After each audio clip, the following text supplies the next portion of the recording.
1. The Whitehall, Thames Embankment, torso. It was 1888, the year London cracked in half, the year everyone remembered for Jack. But if you shifted your gaze just a few blocks west, to the polished marble ambition of Whitehall, you'd find another horror quieter, colder, and somehow even harder to explain. It started with legs. Or rather, a leg, wrapped neatly in cloth, found by a construction worker under what was to become the new headquarters of the Metropolitan Police. No name, no head, no arms. Just one severed leg, clean, decisive, deliberate. A few days later, more followed.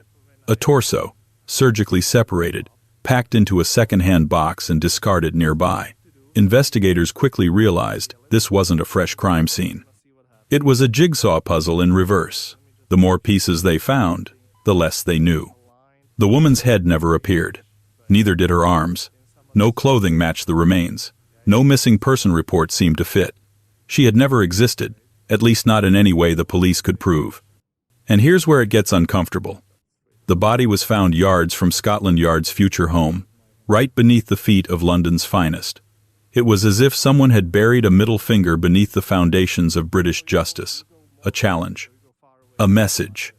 Or maybe just pure, theatrical irony. Victorian police tried. They asked around hospitals. They checked anatomy schools, butcher shops, shipping manifests, cold storage rooms, anything. But the anatomical precision of the dismemberment raised more questions than it answered. Was it a doctor? A butcher? A student who knew just enough to make a statement and vanish? Back then, autopsies weren't art. Forensics was guesswork.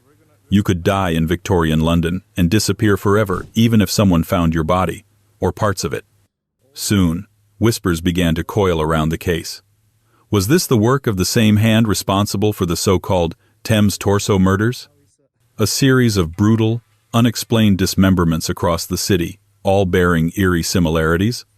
Or was this just a copycat, riding the same bloody coattails of fear? The newspapers had a field day, of course. "Another woman butchered," the headlines screamed, right as the public's attention was glued to Whitechapel and the Ripper.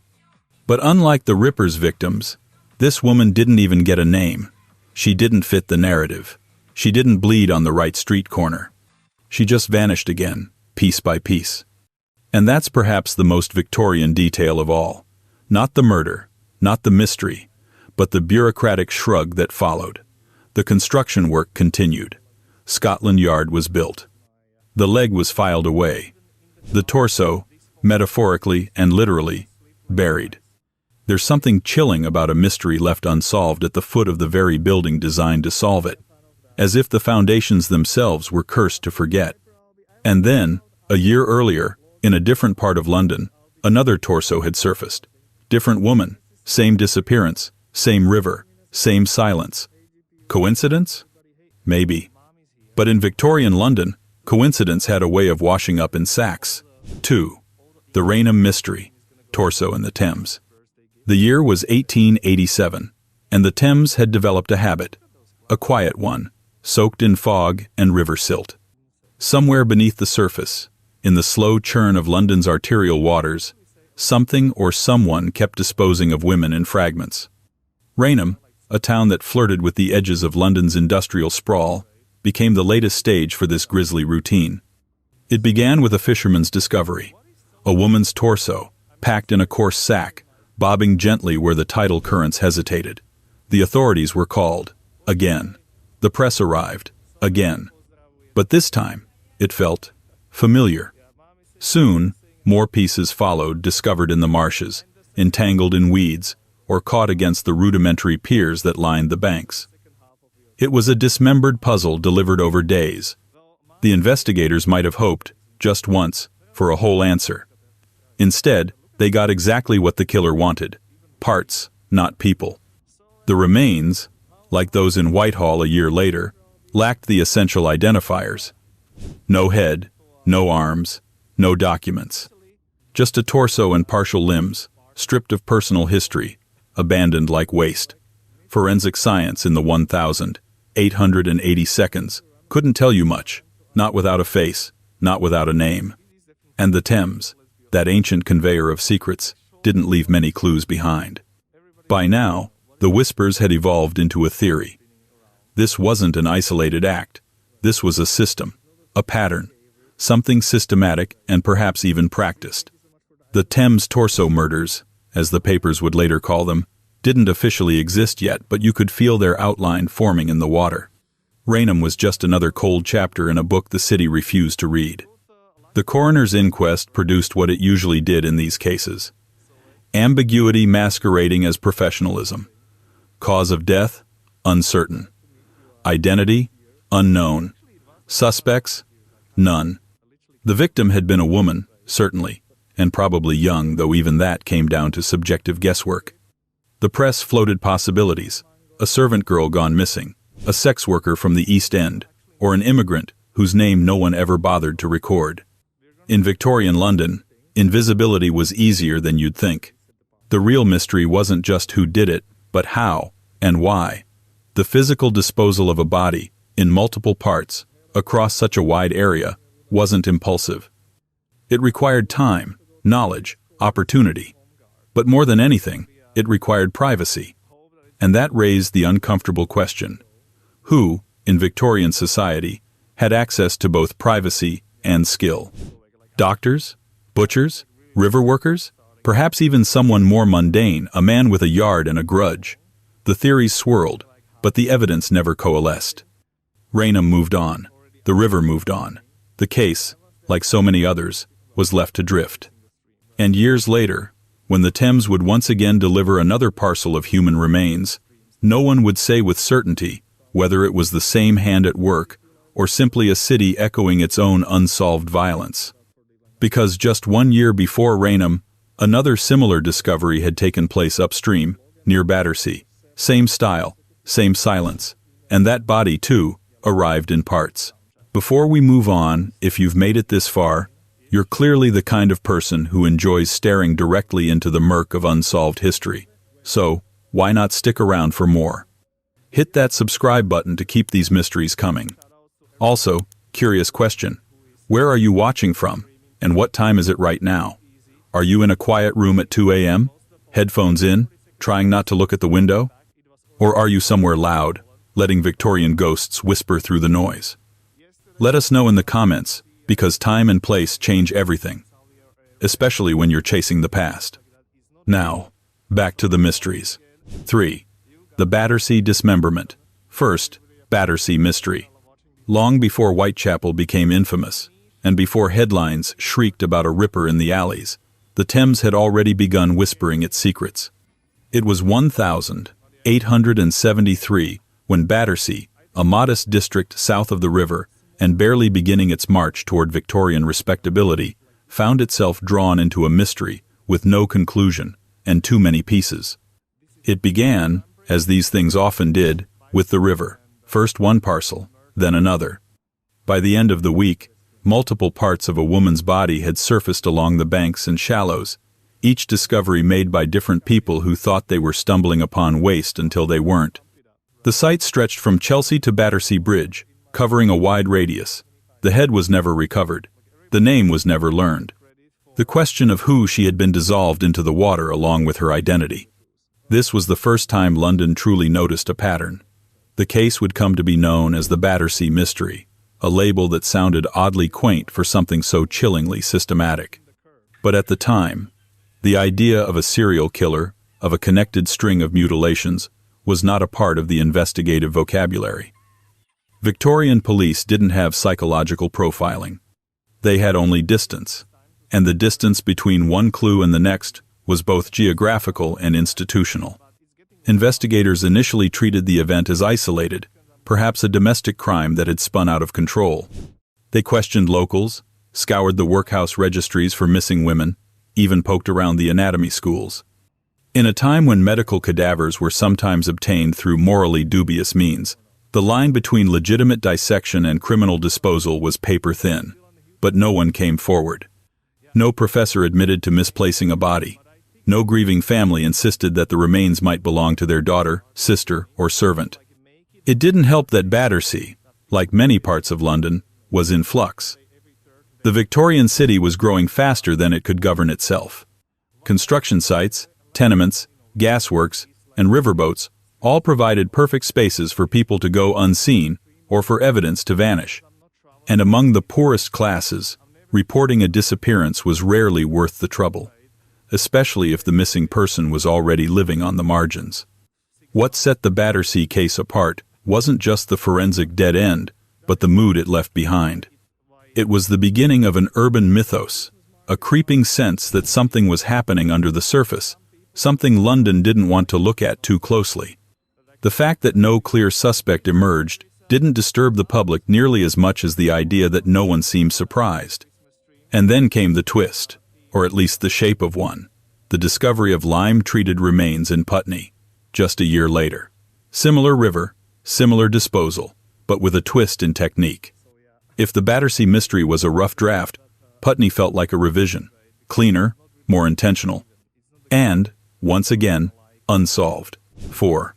The Putney lime-treated body. In 1874, the Thames was once again speaking in riddles, and London, once again, wasn't listening carefully enough. A year after the Battersea fragments washed up, the river offered something different, something more deliberate. Near Putney, a suburb in transition from sleepy riverside to bourgeois respectability, a gruesome parcel surfaced with just enough differences to be chilling.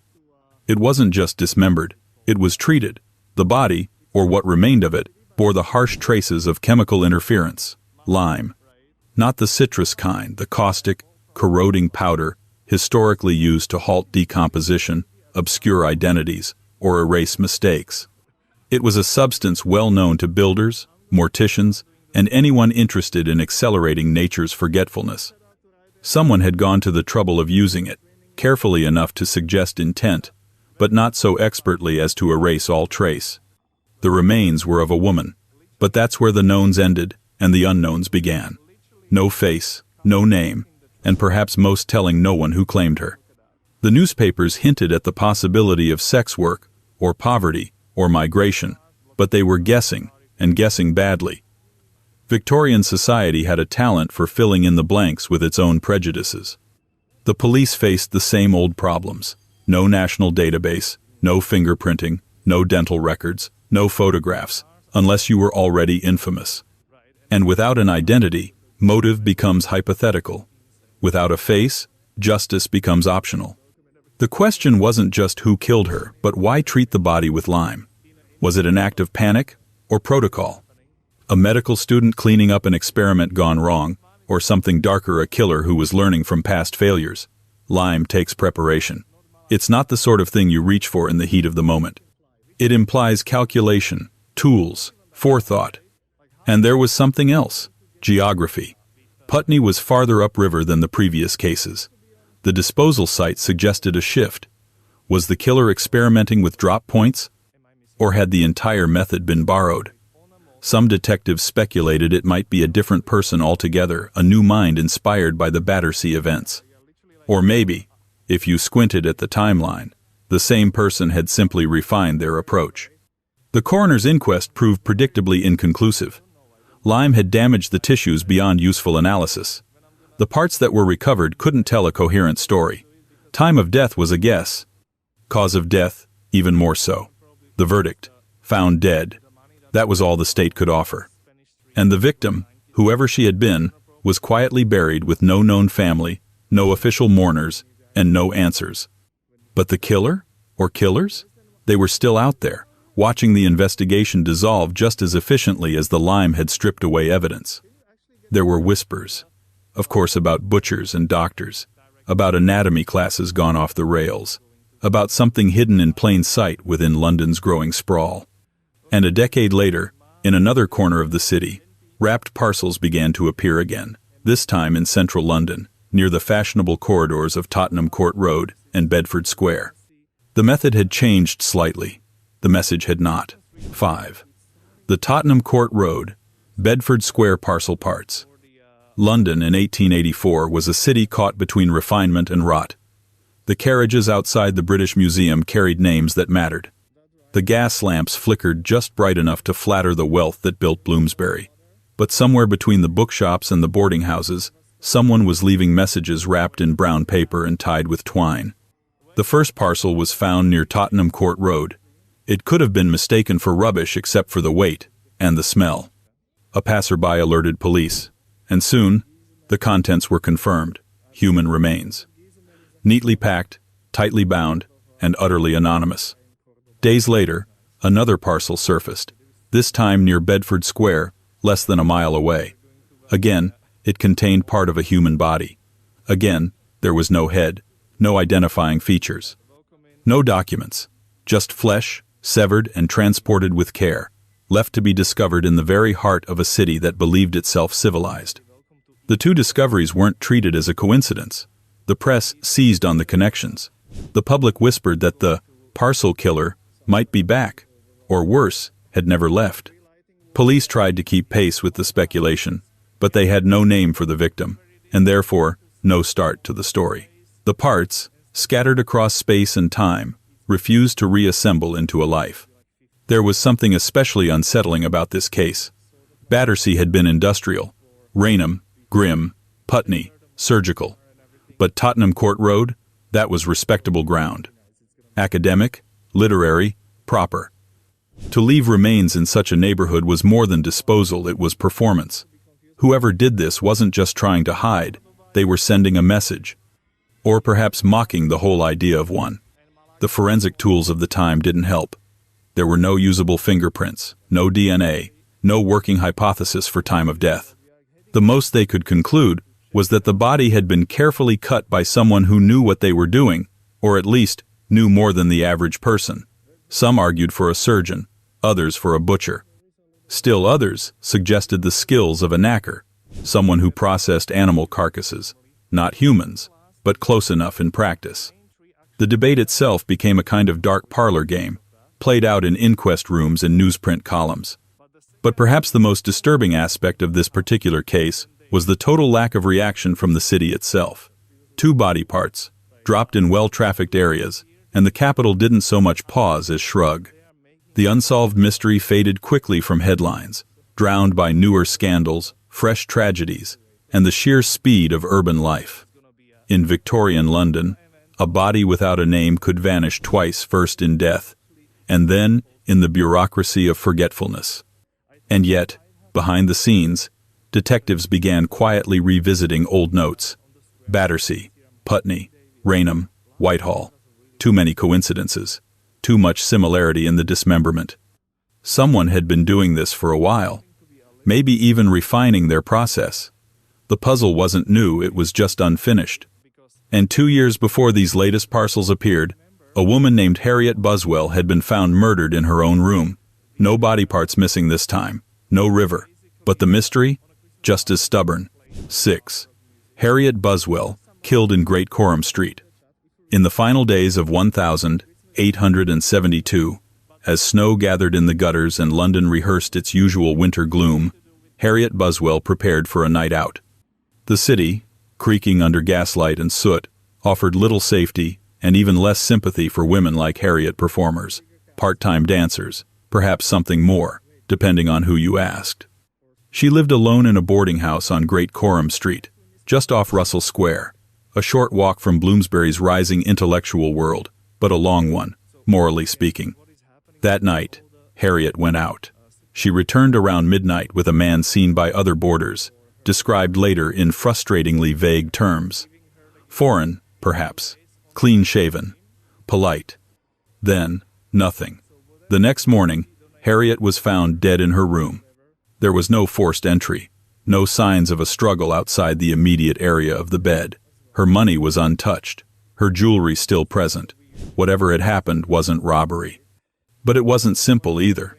The police did what police did in 1872. They interviewed the landlady, the neighbors, the other boarders. They asked vague questions and took vaguer notes. Harriet's background became a point of focus: who she met, who she entertained, who might have had reason to hurt her. A suspect was arrested, a German man, briefly staying in the area. He'd reportedly visited Harriet before. He was charged. He was questioned. Then, suddenly, he wasn't. The case collapsed like soggy paper. The timelines didn't line up neatly. The alibis, while shaky, weren't provably false. The evidence was almost entirely circumstantial. And in Victorian England, circumstantial evidence, especially when pointing at someone of reasonable standing, was rarely enough. The suspect was released. The case officially remained open. Unofficially, it joined the growing graveyard of urban mysteries that wouldn't be solved and wouldn't be talked about for very long. Harriet's story stands out not because it was unique, but because it wasn't. There were many women like her working on the edge of London's polite society, never quite safe, never quite seen. When one of them died, it became more of a question of class than crime. Would this case be pursued with full energy, or quietly folded away? The answer usually depended on the victim's social status. Harriet, despite living in Bloomsbury, didn't live the kind of life that invited institutional sympathy. And yet, this mystery lingered mostly in whispers. There was something about the contradiction. The gentility of the area versus the violence of the act, the respectable street name versus the ignorable victim. Historians still debate whether the suspect was released due to genuine innocence or lack of interest in pursuing justice too vigorously. After all, the police of the time weren't exactly known for dogged neutrality, especially when the potential killer seemed refined and the victim seemed disposable. Years later, Harriet's death would be re-evaluated in the shadow of other unsolved killings. Patterns were searched for, theories were retrofitted, but the trail had already gone cold before it even began. And then, just a few blocks west and 12 years later, another woman was found dead under similar circumstances. Her name was Annie Yates, and her story followed the same shape: murder, mystery, and then silence. 7. Annie Yates, the Burton Crescent killing. In the crisp days of 1884, when London was still buttoned into corsets of propriety and streets were swept with a kind of willful blindness, Annie Yates died just off Euston Road. Burton Crescent, once a genteel row of Georgian respectability, had been slipping for decades.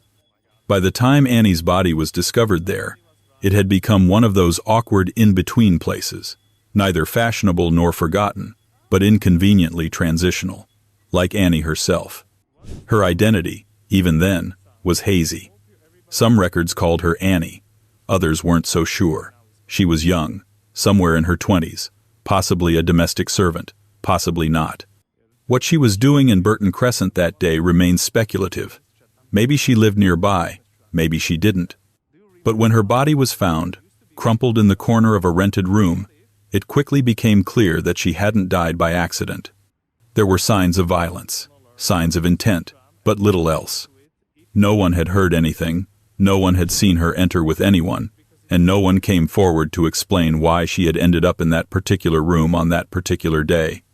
The police did what they always did. They interviewed the landlady, the man who had rented the room under a false name, the neighbors. They searched for a connection between Annie and any of them. Nothing stuck.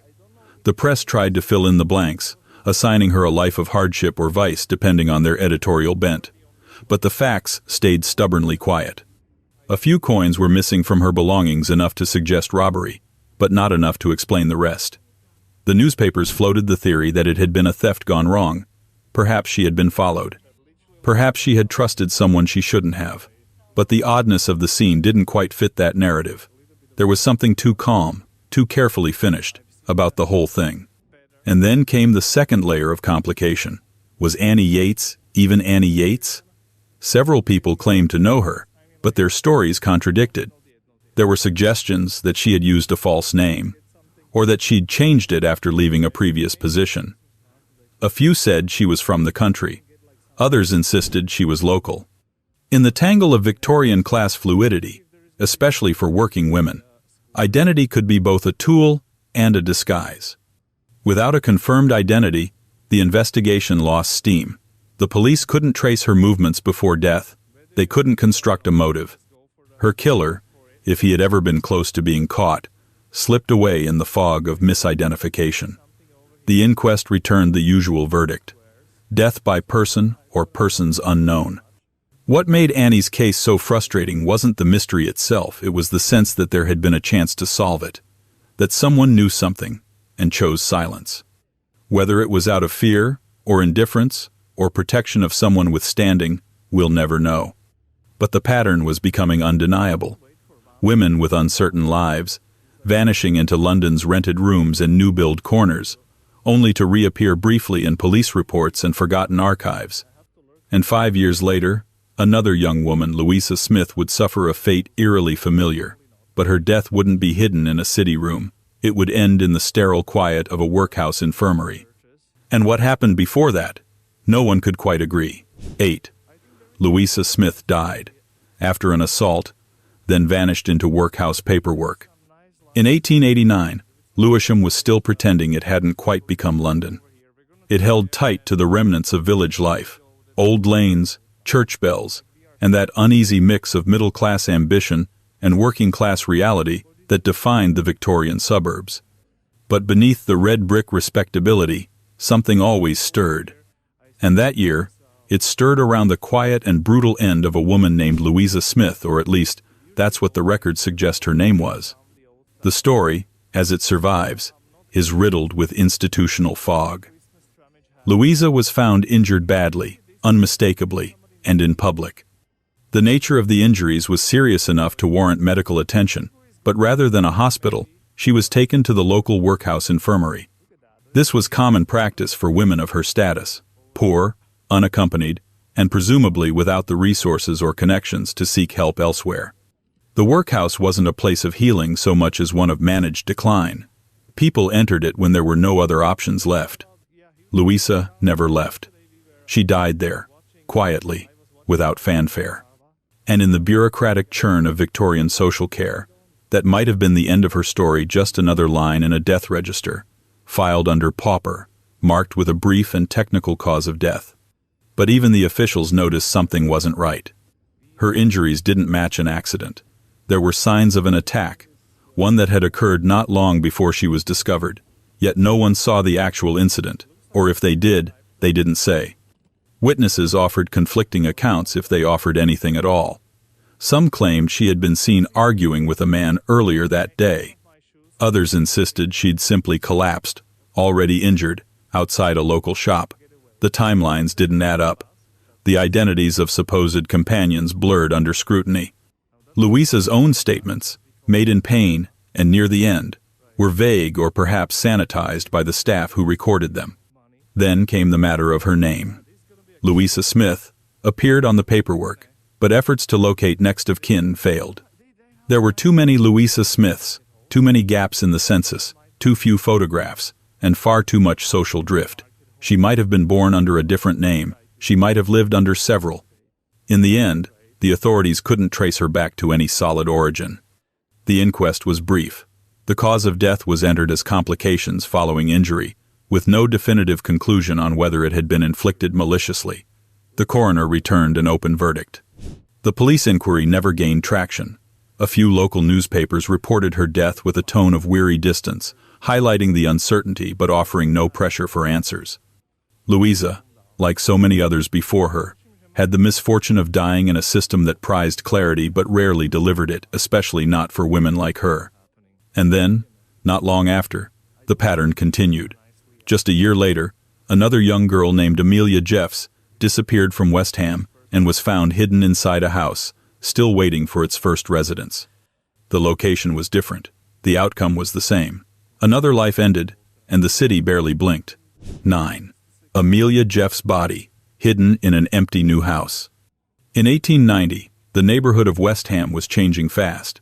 New streets were springing up like weeds after rain-terraced houses, freshly plastered walls, and timber frames that still smelled of sawdust.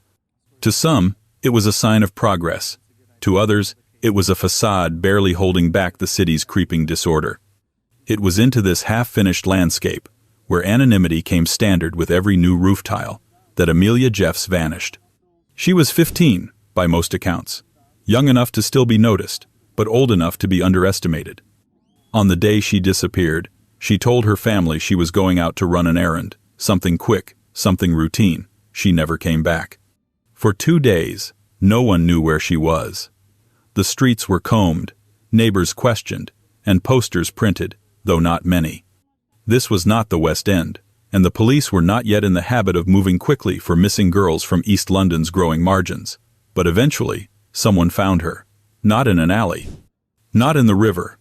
Inside a house brand new, just built, not yet lived in. She had been hidden, tucked away in a part of the home not immediately obvious, an upstairs area still unfinished.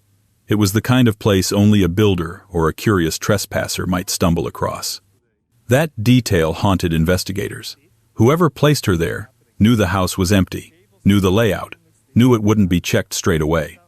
Her body, though discovered largely intact, offered few clues. Forensic science, still rudimentary, couldn't establish exactly how or when she died.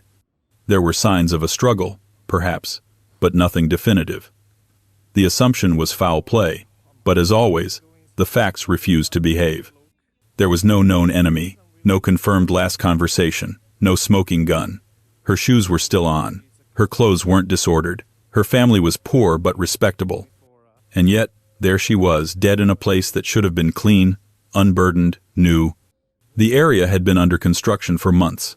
Dozens of laborers came and went each day. Materials were moved, windows left unsecured, keys passed casually between site managers. It was the perfect place to disappear someone, if that was your goal. The site offered both chaos and calm, depending on the hour. It was public by day and ghostly by night. Police questioned workers, but no strong suspect emerged. Some neighbors remembered seeing a man in the area who didn't quite belong, though what that meant, exactly, changed with every retelling. Others thought Amelia might have known the person who lured her in, perhaps someone she trusted, perhaps someone who had been watching. The newspapers called it a tragedy and moved on within a week. But the implication lingered. The idea that the very act of building something new had, in its shadow, concealed something unspeakable. The promise of domestic life, warm kitchens, hearths, windows that caught the light had become the staging ground for erasure, and no one could say how often it had happened before. Because just 8 years later, in another outer corner of London, a man named Thomas Webb would walk outside his cottage, turn toward the field where the day's work waited, and never make it back inside. 10. Thomas Webb shot outside College Farm. It was 1898 when Thomas Webb walked out of his modest cottage near College Farm in Finchley, just northwest of central London. A farm laborer by trade, he lived a life defined by routine early mornings, honest work, and evenings spent in the quiet, tired stillness that follows physical labor. Webb wasn't the kind of man newspapers remembered. He wasn't famous or infamous. He was ordinary, which is why what happened to him stood out all the more. On a cold morning, he left his home as usual. Moments later, he was found lying on the ground outside his cottage, shot dead. A single bullet, no struggle, no robbery, no apparent reason. In a city teeming with noise, he had died in a moment of silence so sudden, so unexpected, it took hours before anyone could piece together that something terrible had happened. When the police arrived, they found the scene eerily undisturbed. His body hadn't been moved, nothing had been taken. His pockets were still full of the small, forgettable items that defined a working man's life: bits of string, a knife for farm work, a few coins. There was no immediate sign of an altercation, no weapon left behind, and no witnesses who claimed to see the shot fired. At first, suspicion fell on a man Webb had once worked with. There had been rumors of a falling out, something petty that may have festered. The man was brought in for questioning. He was released. Not because he was cleared with confidence, but because the evidence wasn't strong enough to hold him. Like so many cases before and after, the investigation had nowhere to go but into the gray space of doubt. The gun was never found. Ballistics, still a clumsy science at the time, couldn't provide much insight. Some thought it might have been a burglary gone wrong, though nothing was missing, and Webb's modest home offered little to steal. Others speculated that he'd seen something he shouldn't have, or had gotten caught in a feud he didn't realize he was part of. But there was another detail that made the case twist ever so slightly into legend. Days before his death, Webb had told someone, perhaps a neighbor, perhaps a colleague, that he had a strange feeling. A sense that something was going to happen, a kind of unnamed dread. This detail, though unverifiable, became one of those folkloric notes that always seem to surface in unsolved murders. It was mentioned in passing at the inquest, and then quietly dropped. The jury returned a verdict of murder by person or persons unknown. The phrase had become so familiar, it almost sounded routine. Webb was buried in the local churchyard. The case file was eventually shelved, its paper aging just as steadily as the fields he used to walk. Yet the countryside was not immune to the same mysteries that plagued London's alleys.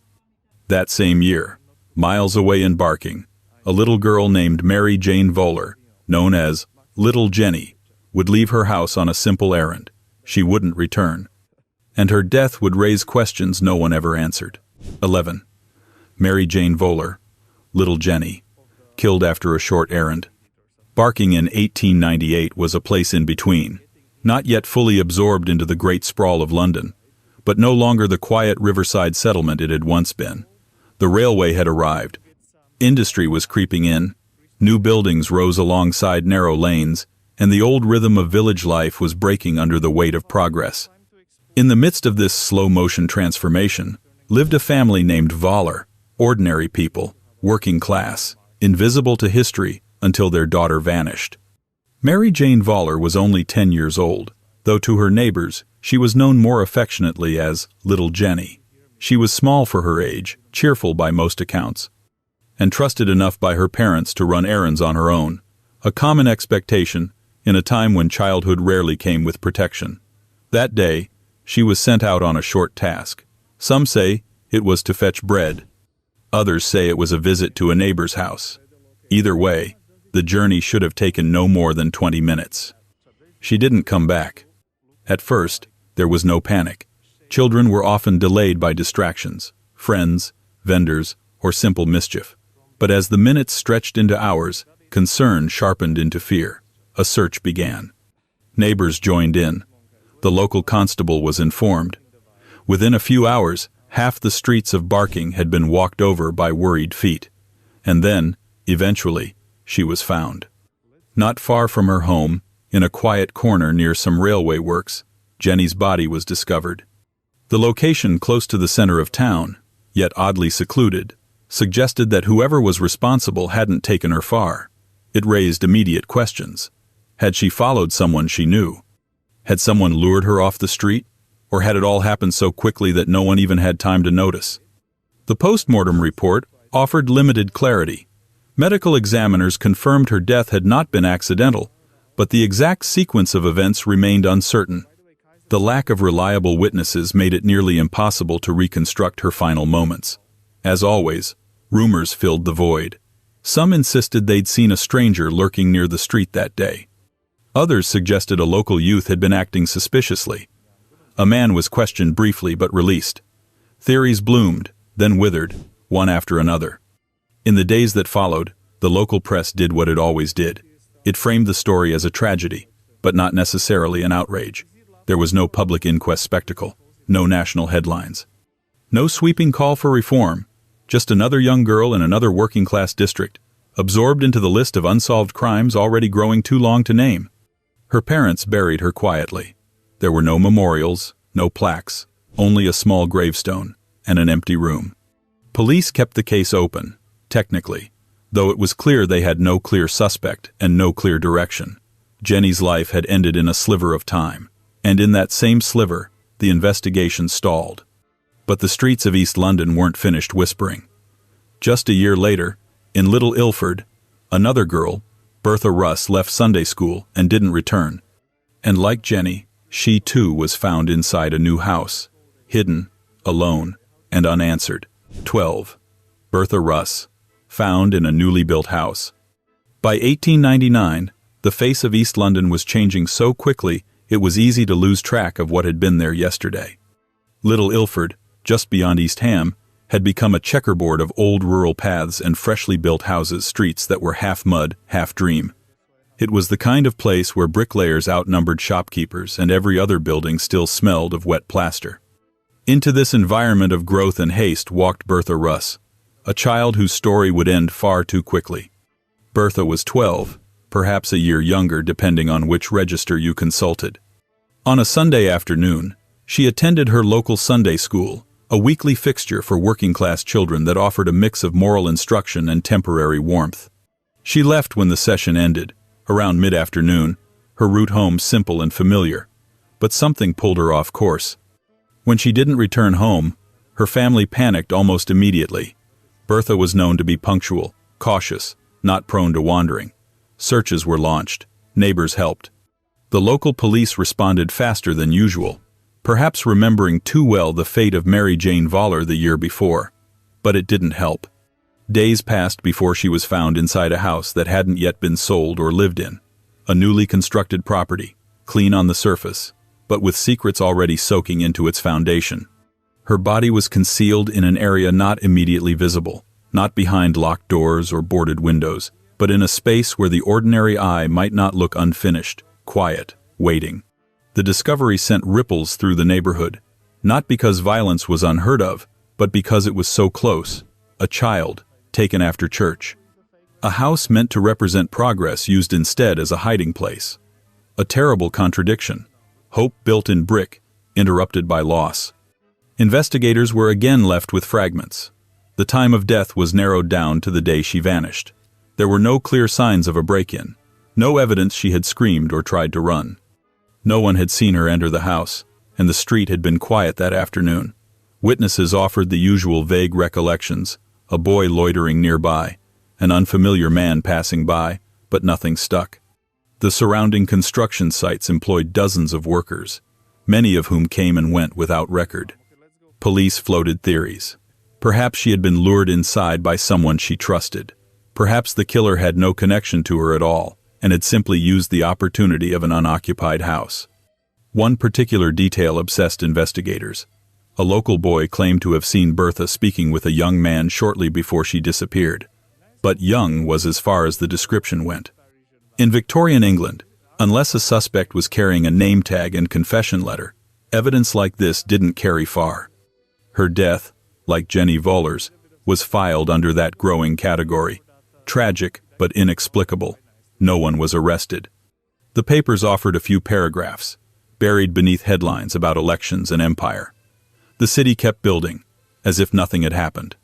But even the new walls couldn't hold back what was coming. Just a few years earlier, farther west in Kingston Hill, a police constable named Fred Atkins was patrolling his beat when he too vanished from the world of the living, struck down not by illness or accident, but by someone who never left a trace. 13. P.C. Fred Atkins, shot on patrol. Kingston Hill, 1881. Back then, it was a quiet patch of outer London, leafy, clean, orderly, in that rehearsed Victorian way that made crime seem like a thing for poorer districts. A place of gates and gardens, long drives, and houses that had names instead of numbers. Respectability was thick in the air. But just before dawn on a spring morning, something happened that no one could explain then and still can't now. Police Constable Fred Atkins was on duty, a standard patrol. He was 28 years old, steady, reliable, and according to every source that survived him, exactly the sort of man you'd want walking the streets in the dark. His beat covered the residential roads just beyond the town center places, where the silence was considered a virtue and where crime usually meant a broken fence or a lost hat. But on April 2nd, as the sun began its slow rise, Fred Atkins was found lying on the side of the road. He'd been shot, a single bullet wound, fatal. His truncheon was still in his belt. His whistle hadn't been blown. His lamp was found nearby, still burning quietly. The location was striking, just outside College House, a large property occupied by a prominent local family. The body was discovered by a milkman on his early rounds, who ran to the nearest house to raise the alarm. The residents were roused. The police arrived. But the damage was done. Atkins was dead, and no one had seen a thing. Almost immediately, attention turned to a man named James Canham Red, who lived locally and had a reputation not criminal, exactly, but enough to make people glance sideways. Reed had been out walking that night, and his footprints reportedly matched those found near the scene. More tellingly, he was believed to have had an argument with Atkins days earlier. The police arrested him, and for a brief moment, It looked like the mystery might find its ending. But it didn't. Reed was released. The evidence was thin. The footprints were inconclusive. The supposed argument couldn't be confirmed. There was no murder weapon, no eyewitnesses, and no confession. Without any of these, the legal machinery of Victorian England simply stalled. The public, especially in Kingston, wanted justice. What they got was silence. Theories poured in anyway. Some believed it was a botched burglary, and Atkins had surprised the intruder. Others whispered about personal revenge, that someone had held a grudge, waited for the right moment, and vanished into the fog. A few even speculated about an organized gang operating beyond the tidy boundaries of the suburb, using the wooded lanes of Kingston Hill to come and go undetected. But the truth never arrived. And so Fred Atkins joined the growing roster of London's unsolved tragedies. A policeman, killed steps away from some of the city's wealthiest homes, with no known enemy and no identified killer. And that silence would echo again, just 8 years later, back in the East End, where another torso, unidentified and incomplete, was found under a railway arch in Whitechapel. A woman, this time. A familiar pattern. A killer who, once again, remained nowhere and everywhere. 14. The Pinchin Street torso. Whitechapel in 1889 was a neighborhood still recovering from its own legend. The Ripper murders had turned its alleyways into global headlines, transforming grim poverty into morbid curiosity for those safely outside it. But long after the journalists drifted away and the public turned their gaze elsewhere, the mysteries didn't stop. They simply changed shape. This time, it wasn't a streetwalker found in the early morning gloom. It was a torso, cleanly severed, anonymous, and deposited beneath a railway arch off Pinchin Street. The discovery was made by a police officer on patrol, one of many who had grown used to London's macabre surprises. But this find wasn't typical. There was no face, no arms, no legs. No clear way to tell who she was or how she had lived, let alone how she had died. The body had been left in full view, as if placed intentionally for discovery. There was no attempt to bury it, no effort to conceal it beyond the natural shadows of the arch. Whoever did this wasn't afraid of being seen, or worse, didn't care. Almost immediately, people began linking the case to the series of so-called Thames torso murders, an unsolved string of dismemberment cases stretching back nearly 2 decades. The location was new, but the signature felt familiar. The removal of identifying features, the professional precision, the complete lack of context. It was another puzzle with all its corner pieces missing. The coroner's inquest could offer little help. Medical professionals at the time agreed that the woman had been dead before dismemberment, but not much else. Cause of death? Unknown. Identity? Unknown. Time of death? Vague. The examination showed signs of anatomical skill, whether surgical or simply butcher-like, remained a point of contention. The Victorian fascination with expertise led to multiple theories, but no agreement. Was it a medical man, a slaughterhouse worker, or someone who had simply learned to mimic both? Police combed through missing persons reports, but the volume was staggering, and many entries were so minimal they could have applied to half the city. The woman may have been from Whitechapel, or she may have been transported from miles away. The anonymity of poverty gave the killer a significant advantage. People disappeared all the time, especially women. Especially here. Some officials suggested the killer wanted attention, that the placement under a railway arch was symbolic, a place of movement, of in-between. Others thought it was purely practical, a dark, isolated spot with easy escape routes. Either way, the act seemed as much a message as a murder, a challenge perhaps. A reminder that violence in London didn't stop with the Ripper, it simply changed its costume. The public, already numbed by years of blood-soaked headlines, gave a collective shudder and moved on. The newspapers, tired of writing about torsos, buried the story quickly. The case faded not because it lacked horror, but because horror had become routine. But for those who paid attention, the details were hard to shake. The year before, another torso had surfaced in the Thames, identified at least partially as belonging to a young woman named Elizabeth Jackson. Different name, same pattern. and the questions remained exactly where the body had been found, under the surface. 15. The Elizabeth Jackson dismemberment. In the spring of 1889, before the railway arches of Pinchin Street made headlines, the Thames delivered another of its quiet confessions, bits and pieces, drifting into sight like forgotten promises. The river gave them up over several days, first a thigh, then a pelvis, later a foot. It was as if the body were being revealed on a schedule, part by part, in a grim narrative that refused to finish itself. This time, the police believed they had a name, Elizabeth Jackson. She was young, reportedly pregnant, and from Battersea, though even these facts are entangled with caveats. Elizabeth had been living a precarious life, moving between lodging houses and struggling with poverty. Her presence on the margins made her disappearance less visible, and her death, when finally pieced together, barely caused a ripple outside police circles. The remains were found in the Thames and its tributaries, scattered from Chelsea Embankment to near Putney. Some were found wrapped, others were simply floating. All showed the now familiar marks: careful dismemberment, absence of identifying features, and a professionalism that seemed just too practiced to ignore. The police had seen this before, or something close to it, and they feared what it meant. For once, there seemed to be some hope of progress. An arrest was made briefly. A man known to Elizabeth was questioned, and there were whispers he had been seen with her shortly before her disappearance. But nothing could be proven. He was released. As always, suspicion proved easier than conviction. The inquest was extensive, and for Victorian standards, surprisingly attentive. The jury listened to witness after witness, each adding another incomplete sentence to a story that refused to end. There were testimonies about Elizabeth's health, her mental state, her pregnancy, her circumstances.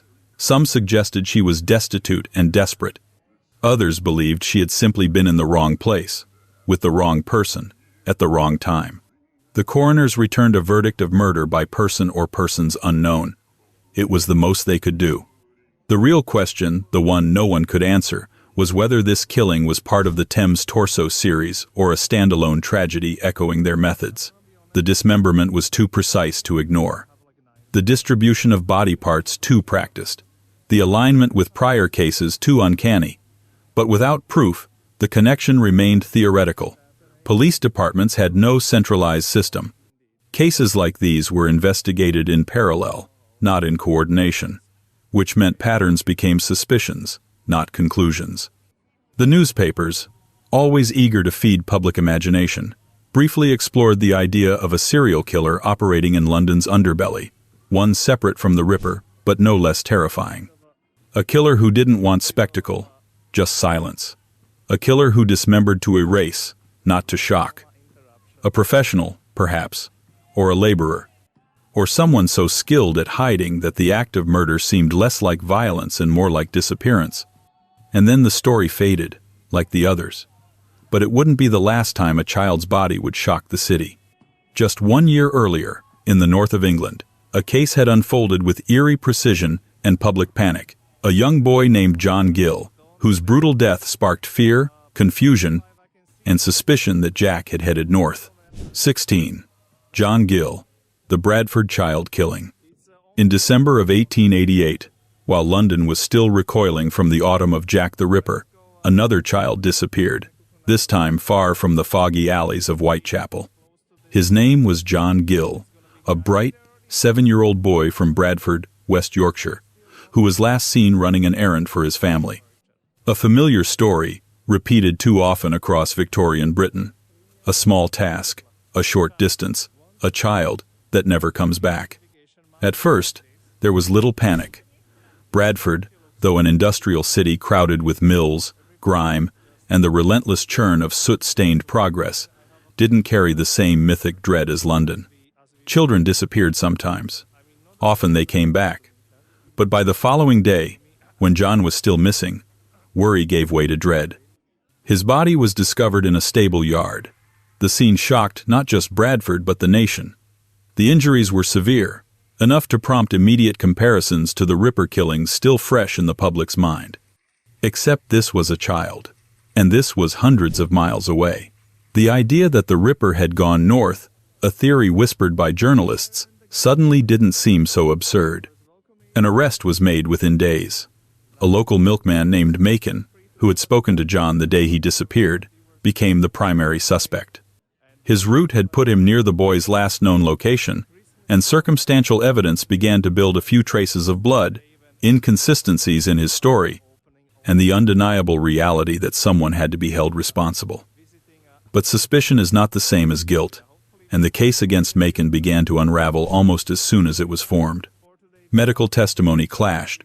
Coroners and doctors disagreed on the timing of death, the nature of the injuries, and even whether John had been killed at the site where he was found. No witnesses could definitively place Macon at the scene. The supposed forensic evidence, primitive by modern standards, didn't hold up under scrutiny. Macon was released. No one else was charged. The press, desperate for a narrative, leaned hard into the mystery. Some described the murder as ritualistic. Others speculated about secret societies, traveling madmen, and, of course, Jack the Ripper.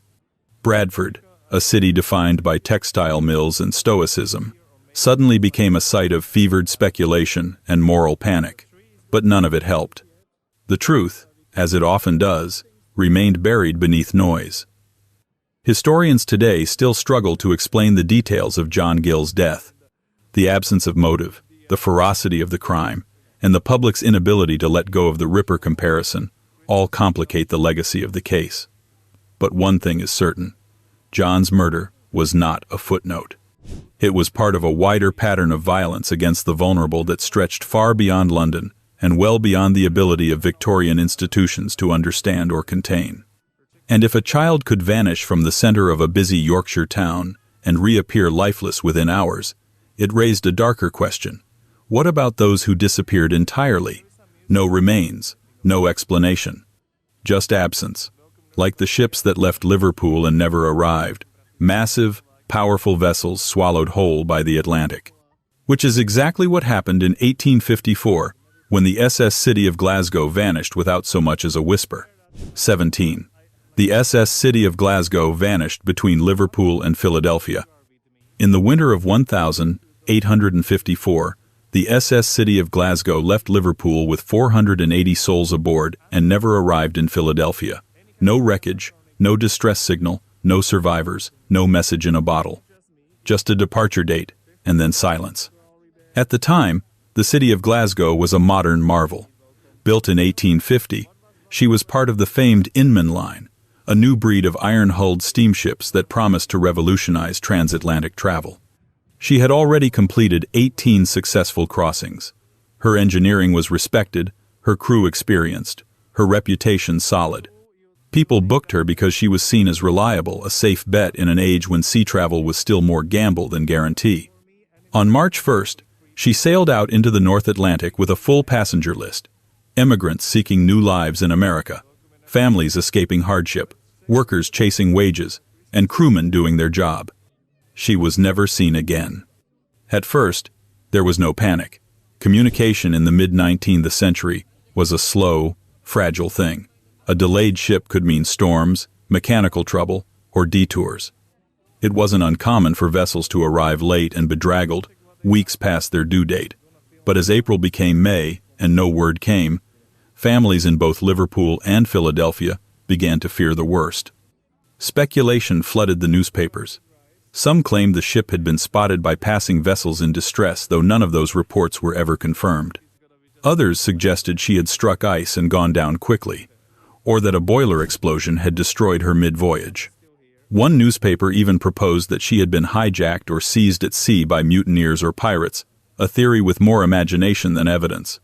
Still, no wreckage washed ashore, no bodies, no lifeboats, not a single identifiable piece of the ship's structure was ever recovered, and that was what truly unsettled people. Shipwrecks were expected, even normal, but complete disappearance? That was something else. The mystery only deepened with time. Unlike later maritime disasters, there were no recorded SOS messages, no black boxes, no logs to review. The Atlantic simply swallowed the city of Glasgow, and with it, the lives and stories of nearly 500 people. They were recorded as missing, presumed dead, a tidy phrase that obscured the enormity of loss. Historians have revisited the case with modern tools in hindsight, but answers remain elusive. The likeliest explanation is ice midwinter crossings in the North Atlantic often skirted iceberg-laden waters. But ice alone doesn't explain the total erasure. Even ships sunk by ice left clues. The idea of a boiler explosion or structural failure also lingers, especially since these iron vessels were still relatively new and not fully understood. But again, nothing floated back. And so, the city of Glasgow joined the grim fraternity of Victorian ghost ships vessels that vanished not because they were cursed, but because the world lacked the means to find them. But it wouldn't be the last time. Decades later, another steamship, the SS Naronic, disappeared on the very same route. It, too, would leave no trace except for a few lifeboats, and a bottle that washed ashore with a message so mysterious, it only made the silence louder. 18. SS Naronic, the White Star cargo ship that never arrived. In February of 1893, the SS Naronic, a modern cargo steamer of the White Star Line, set out from Liverpool toward New York, and never reached its destination. At over 400 feet long, and equipped with the latest in steam-powered engineering, she was one of the most advanced merchant vessels of her time. And yet, within weeks, she became one of the Atlantic's most enduring mysteries, because like the city of Glasgow before her, she vanished completely, taking all 74 men on board into oblivion. The Naronic was no amateur voyage. She had made several crossings already and was considered a reliable workhorse of the White Star Line, best known today for ships like the Titanic, but even then synonymous with size, strength, and sophistication. Her cargo on that fateful February voyage was mostly livestock and general goods, including hundreds of horses bound for the American market. She also carried a small crew, no passengers this time, and enough coal for a smooth journey across the still treacherous winter Atlantic. Everything appeared routine when she departed on February 11. The weather wasn't ideal, but nothing unusual for the season. The ship was last sighted on February 19 by the SS Coventry, which reported nothing out of place. After that, nothing.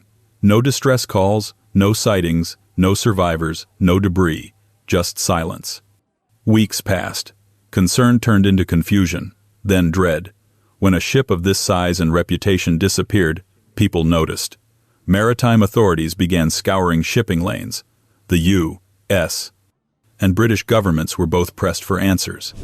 Families of the crew waited for news that never came. The Naronic simply failed to reappear. But then, something did reappear, something strange. In the weeks and months following the Naronic's disappearance, several bottles washed ashore on both sides of the Atlantic. Each contained handwritten notes claiming to be from crew members aboard the doomed vessel. The messages were urgent, desperate, and strangely inconsistent. One bottle, found in Ireland, read, "Struck iceberg, sinking fast, no hope." Another, recovered in the U.S., said, "Cargo shifted, overturned in storm, we are lost." At first, hope stirred. Could these be genuine last messages from the dead? But experts quickly raised doubts. The handwriting didn't match the known records of any crew members. The details were vague or contradictory. Some bottles appeared suspiciously staged, too clean, too conveniently found. Authorities concluded that most, if not all, were hoaxes, likely crafted by people looking to capitalize on public fascination or grief. With no wreckage ever found, theories have only multiplied over time. Some blamed a sudden storm and capsizing due to shifted cargo. Others suggested an explosion in the ship's volatile cargo hold a possibility, given that chemical fertilizers and live animals shared tight quarters. Icebergs, too, were a recurring theory, as winter crossings always risked hidden fields of drifting ice. But none of these possibilities were ever confirmed, and the lack of physical evidence left the door open for speculation.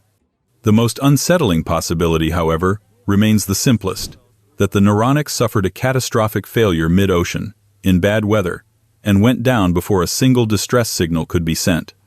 Just gone like the city of Glasgow before her. And yet, not all losses involve ships. Some vanished not beneath the sea, but into clouds and confusion, like the HMS Atalanta, a Royal Navy training ship that left Bermuda with over 280 men, and disappeared without a trace, leaving only rumors, shadows, and one question that would haunt the Admiralty for years. How do you lose an entire warship in plain ocean? 19. HMS Atalanta, HMS Juno, training ship lost, with all hands. In January 1880, the HMS Atalanta, a Royal Navy training ship once known as HMS Juno, departed from Bermuda on what should have been a straightforward return voyage to England. She was bound for Falmouth, a familiar journey, well-charted and uneventful in theory. On board were over 280 people, most of them young naval cadets, some barely 16. None of them would be seen again. At the time, the Atalanta was part of a program designed to transform ordinary boys into sailors of empire, trained at sea, hardened by discipline, shaped into instruments of maritime dominance. But despite the military uniform and noble intent, the ship was, according to later testimony, neither ideal nor safe. She was an aging wooden frigate, repurposed for training, overloaded with green cadets and allegedly ill-prepared for serious weather. The Atlantic, as always, cared little for credentials. Somewhere between Bermuda and England, the Atalanta simply vanished. No distress signal, no confirmed sightings, not even debris. News traveled slowly. For weeks, no one suspected anything was wrong. Delays were common. Mail ships took unpredictable paths. But by mid-February, families grew anxious. By March, the Admiralty was under pressure. When April arrived with no word, it became official. HMS Atalanta was missing. Speculation bloomed immediately. Had she foundered in a storm, run aground, collided with another vessel? The Royal Navy investigated, but the truth was buried beneath absence. A few months after the disappearance, debris washed up in the Azores, fragments of wreckage, possible parts of the Atalanta. Nothing conclusively identifiable, nothing useful. Then came the letters. Former officers who had served on the ship before her final voyage began to speak quietly, and not always publicly. They described a ship unfit for such a journey. Top-heavy, cranky in the wind, overloaded with inexperienced boys, and undermanned when it came to seasoned sailors. Some hinted the ship might have capsized during a sudden squall or under the pressure of shifting cargo and strong currents. Others suggested a rogue wave, a rare but real phenomenon capable of swallowing a vessel whole without warning. In the absence of survivors, no theory could be disproven. In the absence of accountability, no one could be blamed. What remained was silence. Hundreds of young men gone, their futures erased, their families left with little more than an official letter and a void. The Royal Navy, never eager to advertise internal failure, quietly filed the incident as a tragic loss. No memorial was raised, no full inquiry held. Years later, long after the headlines faded, the story of the Atalanta would resurface in books and essays about unexplained disappearances at sea. Some tried to connect it to legends of the Bermuda Triangle, despite the lack of supernatural detail. Others simply saw it for what it was, a human mistake swallowed by natural force. But the question lingers: how does a ship, built by the Empire, carrying its next generation of defenders, disappear on a well-worn path in daylight? And in 1894, that question would take on a new form, this time on land, in Greenwich Park, when a man carrying an explosive device detonated near the Royal Observatory. Was it terrorism, a misfire, or something else entirely? The target, after all, was science itself. 20. The Greenwich Park bomb. What was the real target? Greenwich Park, February 1894. The sky was low and gray, the kind of London day that felt heavier than it looked. On the grounds near the Royal Observatory, home of time itself, where the prime meridian drew its invisible line through empire and precision, a man lay dead. Next to him, the shattered remnants of an explosive device. His name was Marshal Bourdon, but for more than a century, it's not his identity that has baffled historians, it's his purpose. He was French, in his mid-20s, and associated with anarchist groups scattered across London and the continent. In those days, anarchism was less a unified movement than a scattered ideology stitched together by frustration, poverty, and intellectual provocation. The late 19th century saw bombs explode in Paris, Barcelona, even Chicago, Bourdain's presence in London, then the center of the world, but also a haven for political exiles, was not itself surprising. What was surprising was where he died, and how. He was seen walking alone in Greenwich Park, toward the observatory, when the device he was carrying detonated, not in a crowd, not at a political rally, not at a seat of government, but in a place devoted to astronomy, navigation, and timekeeping. It seemed too abstract, too symbolic, too odd. He wasn't aiming at Parliament or Buckingham Palace. He wasn't near any military barracks or police stations. He had chosen a place that measured the world but didn't control it. Or had he? The explosion killed only him. No one else was injured. In his pockets were anarchist pamphlets, some money, and nothing else to clarify what exactly he had intended to do. There was no note. No manifesto. The bomb had been rudimentary but powerful, strong enough to kill its maker, but fragile enough that it may have gone off early. That detail led some to believe the detonation was accidental, not deliberate. But what if it wasn't? What if he'd chosen Greenwich for a reason? The Royal Observatory, after all, was not just a scientific institution. It was a symbol of order, precision, empire. Greenwich, meantime, dictated the schedules of railways, ships, factories, and bureaucracies across the globe. In a world increasingly organized by mechanical rhythm and industrial discipline, GMT was the pulse of modernity. To strike it, even symbolically, would have been an act of rebellion not against people, but against systems, against time, against control. Some historians argue Bourdain's target was symbolic. Others believe he may have been planning to leave the park and plant the bomb elsewhere, only for it to detonate early. A few think he was merely transporting the device, and that the destination remains unknown. The lack of clarity has fed countless interpretations, from scholarly to conspiratorial. The coroner's inquest left the matter unresolved. The jury recorded a verdict of accidental death, offering no judgment on motive. Police questioned known anarchist sympathizers, but no one was arrested. The case was quietly closed, even as theories multiplied. Was it a message, a mistake, a warning, or something more abstract, an attack not on people, but on the structures that measured them? Whatever it was, it didn't stop there. Because while bombs made headlines, thousands of deaths across Victorian England, didn't deaths marked by vague inquest phrases like "found dead" or "open verdict"? Murders? Accidents? Something in between? No one could quite say. But historians would later ask a disturbing question. How many of those quiet cases weren't accidents at all? 21. The open verdict, problem-suspicious deaths that never became murders.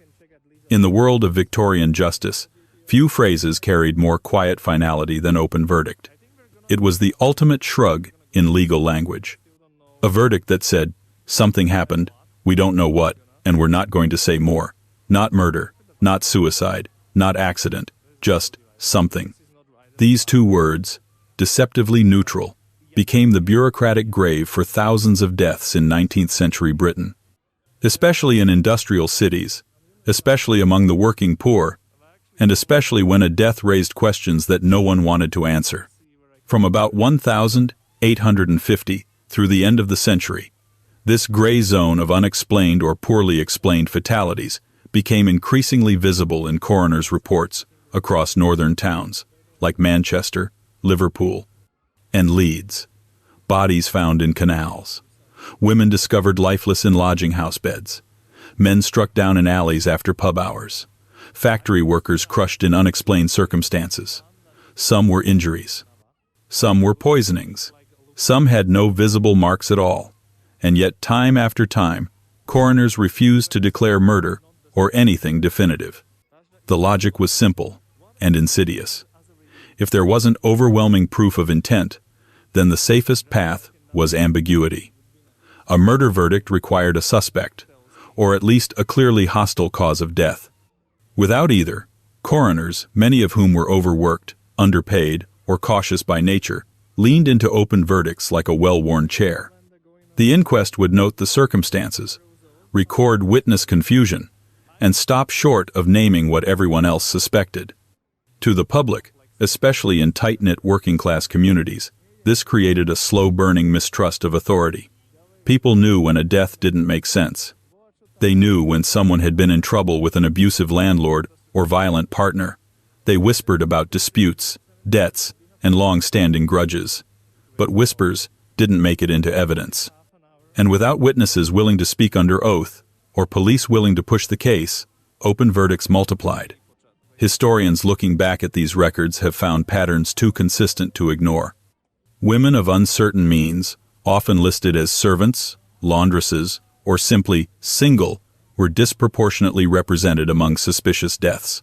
In many cases, their names were barely remembered. Others were recorded with nicknames or partial details. For men, the pattern often centered around street violence, fights that may have been ambushes, or incidents dismissed as drunken brawls regardless of intent. Then there were the deaths marked by mystery injuries, blunt trauma with no explanation, internal bleeding without cause, or poisonings attributed to mystery substances. In an age before forensic toxicology could pinpoint small dosages or identify slow-acting compounds, many of these deaths went unexplored. There was no scandal, no inquiry, just a line in a ledger, and the decision that nothing more could or should be done. And this isn't just hindsight. Even at the time, critics raised alarms. Medical journals occasionally published anonymous letters from doctors and coroners who suspected deeper issues. Activists and social commentators questioned how many accidents were being classified to protect reputations or institutional order. But reform came slowly. The problem wasn't lawlessness, it was a system content to record death without truth. And so, the open verdict became more than a ruling. It became a pattern, a culture, a shield. One that would repeat itself again and again, including in a small town in West Yorkshire, where a body named Marion Lake appeared one day with no history, no context, and a name that may not have even been real. 22. The Liversedge Mystery, Marion Lake, a body without a life. In the quiet sprawl of West Yorkshire, nestled between mill towns and coal smoke, lies Liversedge, a place more known for its industry than its intrigue. Yet in the late 1892s, it became the setting for a mystery so strangely shaped that even now, it reads less like a true crime case and more like the outline of one that never properly formed. A woman was found dead. She had a name, but no life to go with it. They called her Marion Lake. That was the name she gave while staying in a local lodging house shortly before her death. But everything else about her, her history, her family, her reason for being there, was a blank page. In an age when paper trails were everything, Marion Lake arrived without one. No known address, no clear employer, no acquaintances in the area. She had checked in quietly, alone, and within days, she was dead. The circumstances of her death were unclear. Some reports claimed illness, others hinted at something darker, injury perhaps, or a sudden collapse that left too few clues behind. The lodging house matron who found her claimed she'd seemed troubled, but hadn't given any indication of serious health problems. A coroner's inquest was held. The jury listened. The name Marion Lake was repeated often, but nothing else followed. No relatives came forward. No friends identified her. Local police tried to trace her origins but were met with silence from other towns. The name yielded no results in census records, no marriage or birth certificates, no employment registers. The only tangible evidence of her existence was the entry she'd written when she signed in at the lodging house, a name, a presumed age, and nothing more. And so the inquest ended with a death certificate bearing a name no one could verify, and a verdict that was likely open, inconclusive, or quietly filed under natural causes. The truth, if it ever existed in the official record, vanished with the woman herself. Years later, local historians would try to piece the case back together. They searched newspapers, church records, coroner's ledgers. Some speculated Marion Lake was an alias, perhaps used to escape a violent past, or hide from family, or start over anonymously. Others believed she may have been suffering from a mental illness and had drifted from town to town in the quiet margins of society, staying only long enough to rest before moving on. Still others wondered whether her death was truly natural at all, or if, lacking any advocate to press the issue, the real cause had simply gone unrecorded. What made the Liversedge mystery so haunting wasn't just that no one knew who Marion Lake really was. It was that no one seemed particularly compelled to find out. Her death, like so many others in the margins of Victorian England, slipped through the cracks, not because it was unsolvable, but because it was inconvenient. And just a few decades earlier, in the heart of London's booming industrial district, another kind of mystery had exploded literally. At 9 Elms Gasworks, workers died in a blast that no one could fully explain. Was it an accident, or something hidden beneath the pressure gauges in corporate silence? 23. 9 Elms Gasworks disaster, was it negligence or an unavoidable engineering risk? In 1865, as Victorian London pushed itself into modernity, one gaslight at a time, an explosion at the 9 Elms Gasworks in Vauxhall tore through the illusion of controlled progress. It was a disaster with all the trappings of an industrial accident: flames, smoke, confusion, and death. But its aftermath left more than just debris. It left questions that no one truly wanted to answer. The 9 Elms district was no stranger to risk. Wedged between railways, factories, and the expanding city sprawl, it had become a tangled corridor of innovation and instability. Gasworks were the crown jewel of this industrial optimism, powering street lamps, homes, and industry. Their chimneys rose like temples of efficiency. But they also stood on top of systems under constant pressure, both literally and politically. When the explosion happened, it was sudden.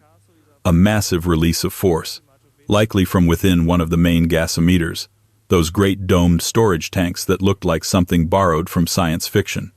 The blast killed several workers instantly and injured many more. Buildings nearby were damaged. The surrounding community, used to the noises of progress, suddenly found itself listening to silence, smoke, and the sound of survivors crawling through rubble. The official inquiry was swift, but far from conclusive. Engineers and company representatives were summoned. Testimonies were collected. Charts were presented. And like many Victorian inquests, the final outcome was more a balancing act than a resolution. Was the disaster due to a design flaw, a maintenance failure, or simply one of those unpredictable accidents that happen when humans try to harness volatile materials? The gas company, of course, leaned heavily into the third explanation. They argued that the systems were regularly checked, that their engineers were trained, and that no prior incidents had suggested a problem. They called it a tragedy unforeseeable, unfortunate, and ultimately unavoidable, a mechanical fate, not a managerial failure. But workers told different stories. Some spoke, anonymously or through second-hand testimony, of overworked crews, of warning signs ignored, of faulty pressure gauges, and rushed repairs. Few of these accounts made it into the final report. Those that did were quietly buried under layers of technical language and legal caution. This wasn't unique to 9 Elms. Across the country, the expansion of gas infrastructure was happening so quickly that oversight struggled to keep up. Safety regulations were inconsistent. Workers were often poorly trained or expected to learn on the job. And above all, companies were protected by layers of respectability. Gas was the future, and no one wanted to suggest that the future might be unstable. In the end, no one was held accountable. Compensation was limited. Families of the dead were left with little more than memorials and unanswered questions. The site was rebuilt. Business continued. London needed its light, after all. But the deeper question, the one never fully addressed, was whether this disaster had been a mechanical failure or the consequence of Victorian optimism colliding with its own limits. Was this a system that had reached too far, too fast? And if 9 Elms Gasworks represented the visible cost of industrial expansion, the tunnels beneath the Northeast's railroads and factories revealed a quieter kind of danger: accidents that were harder to explain, yet all too common. In places like Consett, buried under soot and steam, men entered tunnels and never came out. 24. The Consett Choir Calamity Tunnel questions. Deep in England's industrial north, in the fog-wrapped decades between the 1,850 seconds and 1,860 seconds, the growing infrastructure of coal, steel, and railroads brought with it not only power, but peril. Nowhere did that tension feel more literal than in the tunnel systems, stretching across the Northeast, specifically in and around Consett, a steel town that had forged its own grim reputation. There, buried beneath the echoing progress of Victorian ambition, accidents happened with such regularity that many ceased to be called mysteries at all, but one in particular refused to be explained away so neatly. It began with a choir, or, more precisely, with a group of young singers, mostly teenage boys, who had worked in the local collieries and mills, but performed in the evenings as part of a modest workers' choir. In the depths of industrial England, singing was one of the few permissible forms of beauty. On a late afternoon, the group was returning from a nearby town where they'd performed at a church gathering. Their walk home took them along a familiar path, one that led through a disused railway tunnel on the edge of Consett.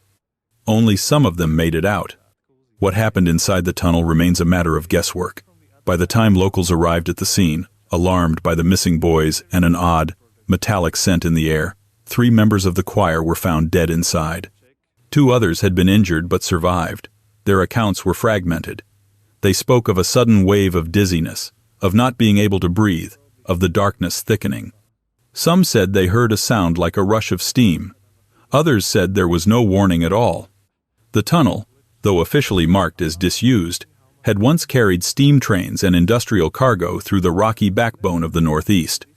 Some officials blamed lingering pockets of gas, possibly methane or carbon monoxide, released from old coal seams or left by years of poor ventilation. Others suggested the boys had simply been overcome by exhaustion or exposure. But none of these explanations satisfied the locals. An inquest was held. Medical examiners couldn't conclusively determine the cause of death. Asphyxiation was suspected, but the symptoms didn't align perfectly with known gas exposure. There were no burns. No signs of trauma, just sudden collapse. The coroner offered no decisive theory. Instead, the verdict was vague, something about unknown atmospheric conditions, a polite phrase for something no one understood. Some suspected foul play. Had a chemical leak occurred from nearby industry? Had some other person been in the tunnel? But no evidence surfaced to support such claims, and just like that, the case was closed. Not solved, just shelved.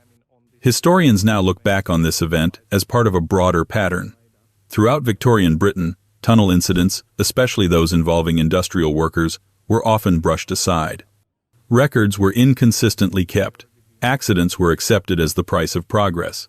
But inquests, like the one in Consett, with missing facts and contradictory accounts, suggest more than simple negligence. They suggest an unwillingness to admit just how little anyone really knew about the infrastructure being built beneath their feet. And if that fear went unspoken in tunnels, it became a quiet scream inside the walls of the nation's workhouses, where people were meant to be sheltered, but where too many, especially at night, simply didn't wake up. 25. Workhouse night deaths, when care looked like custody. By the final decades of the 19th century, the Victorian workhouse had become one of the most feared institutions in England. Officially, it was a place of refuge for the poor, the elderly, and the infirm, those who had nowhere else to go. Unofficially, it was something else entirely, a warehouse for the unwanted, policed by routine and thinly veiled discipline. And if the days were hard, the nights were worse. For many, nightfall meant not rest, but risk, because in the long silence between gaslight and sunrise, people died, and no one could explain how or why. From the 1,870 seconds through the 1,890 seconds, scattered records begin to suggest a disturbing trend. Unexplained deaths in workhouse dormitories, particularly among the most vulnerable residents. These were not dramatic incidents. They didn't involve screams or sudden violence. Most were discovered in the quiet of early morning, during rounds by overworked staff. A man slumped in a corner. A woman who had simply not woken. A child whose breathing had stopped sometime during the night. Their deaths were often recorded with phrases like natural causes, exhaustion, or decline. But the stories surrounding them, when they were told at all, hinted at something else. Consider the case of an elderly man in a South London workhouse, found dead in his cot after reportedly being restrained the previous evening for agitation. Or the woman in Birmingham, who, after being denied a request for additional bedding in winter, was discovered stiff and cold the next day. Inquests were occasionally held, but rarely thorough. Workhouse staff often gave confident testimony, records were selective, and witnesses were almost always fellow inmates whose voices carried little weight against the testimony of officials. The legal framework surrounding these institutions only made matters murkier. Workhouses were governed by local boards of guardians, not the central government, and standards varied wildly between regions. Some kept meticulous logs, others recorded only what was necessary to justify their budgets. The line between accident, neglect, and something darker was not always easy to draw. And even when abuse was suspected, prosecutions were rare. Most of the time, coroners returned a safe verdict. Death from natural causes was the favored phrase. Open verdict if the facts got too tangled. Medical officers, appointed to oversee health within workhouses, were often stretched thin, one doctor for hundreds of inmates, and incentivized to reduce cost, not ask questions.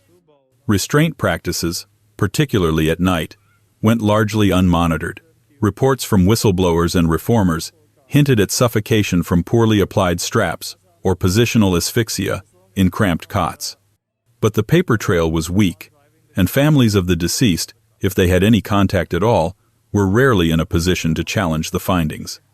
The most disturbing aspect? No one was counting. There was no national database, no compiled statistics of sudden workhouse deaths that might reveal a pattern. Each case remained isolated, an unfortunate but unremarkable footnote in the slow, bureaucratic machinery of poor relief.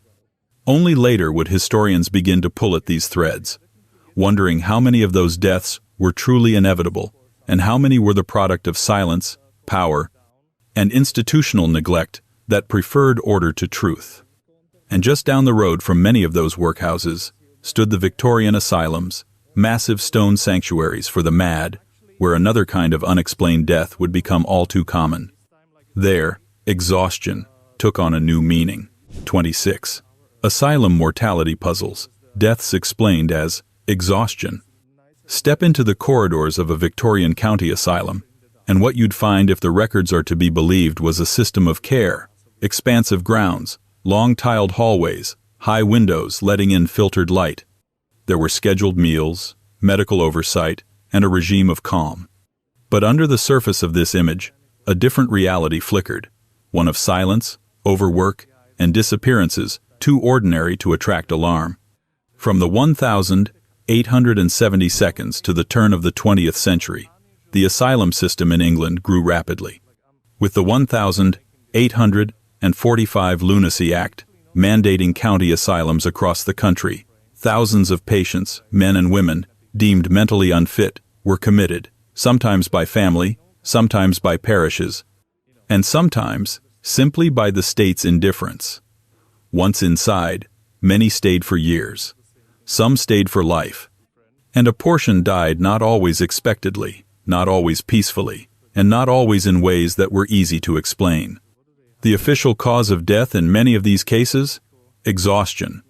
In some records, the word appears with unsettling frequency. No further context, no breakdown of symptoms. Just a flat declaration that the patient had, in effect, expired from being tired. Of what? Of madness? Of hunger? Of abuse? The term exhaustion in Victorian medical language was slippery.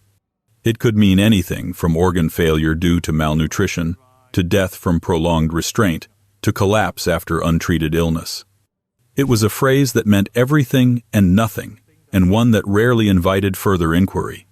Asylum death registers from counties like Lancashire, Norfolk, and Middlesex reveal hundreds of such entries. Often, the patient had been in the institution for less than a year.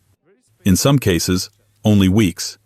Deaths occurred during restraint, after violent episodes, or following periods of what staff described as refusal to eat.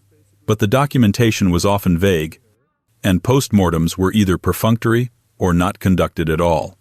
Why the vagueness? Partly, it was systemic. Asylums were overcrowded and underfunded.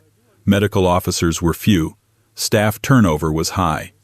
The bureaucracy of mental health in Victorian England was designed more for containment than cure, and when a patient died, the priority was often to return to order as quickly as possible. A clear, simple cause of death kept the paperwork moving and the questions to a minimum. But there's more to it. Many asylum deaths occurred behind locked doors, in wards inaccessible to anyone but staff. Physical restraints were common. So were cold baths, isolation rooms, and sedation by bromides or chloral hydrate. In such a setting, a death could easily be accidental or caused by misjudged force. But if no one saw or no one was willing to say, then exhaustion sufficed. Families, if they existed, were often miles away, poor or ashamed. Few had the resources or power to demand an investigation. The coroner might be notified, but only if the death seemed overtly suspicious. Otherwise, the asylum superintendent's word was enough. In many counties, his signature on the certificate closed the case. Modern historians now debate just how many asylum deaths were due to neglect, mistreatment, or causes never recorded. Some argue that exhaustion was merely a linguistic artifact, a reflection of 19th century medical limits. Others believe it was a convenient disguise, protecting institutions from scandal and staff from blame. Either way, the pattern is unmistakable. A system where the vulnerable died often and quietly, with the reasons left undefined. And sometimes, the truth stayed hidden even longer, locked behind bricks and mortar. Because in cities like London, years or even decades after construction, workers renovating old buildings would stumble on something behind the walls. A skeleton, a skull, a secret left to rot in silence. 27. The hidden body in a building pattern. Skeletons found during renovations. Between the 1842 and the end of the 19th century, London was in a near-constant state of transformation. Buildings went up, streets were widened, old tenements were raised, and fashionable squares were redesigned to match the city's image of progress. But behind the brickwork and plaster, the city was hiding more than outdated architecture. It was hiding people, or rather, what was left of them. Throughout Victorian London, and in other English cities as well, builders, renovators, and demolition crews occasionally uncovered something far more chilling than bad plumbing: skeletons, bones in walls, human remains beneath staircases, skulls sealed behind false panels. The discoveries were usually accidental and always unwelcome. Because each time it happened, it raised the same set of awkward questions. Who was this person? When did they die? And why had no one noticed until now? In most cases, no answer followed. The pattern began to attract attention in newspapers as early as the 1852. A skeleton discovered during the refurbishment of a cellar in Soho. A partial body unearthed in Clerkenwell while a house was being fitted with gas. A skull found walled up behind a chimney in Whitechapel.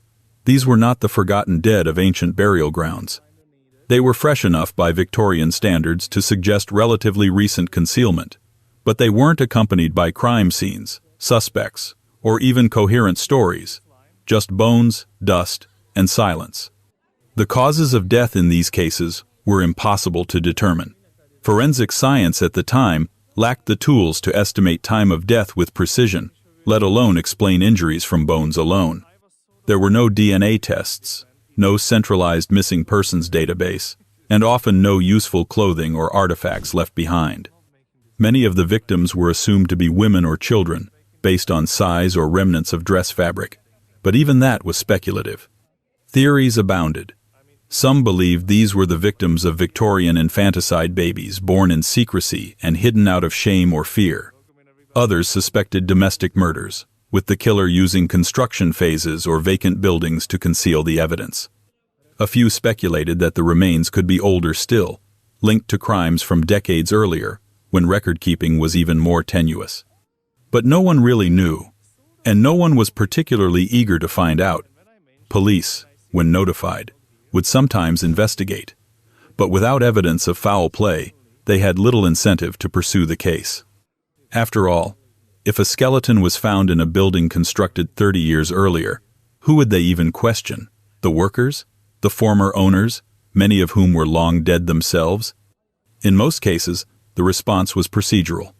Note the discovery, issue a brief report, re-enter the remains in a cemetery, and move on. Yet the symbolism lingered. A city built on secrets, literally. Progress covering up its own buried failures.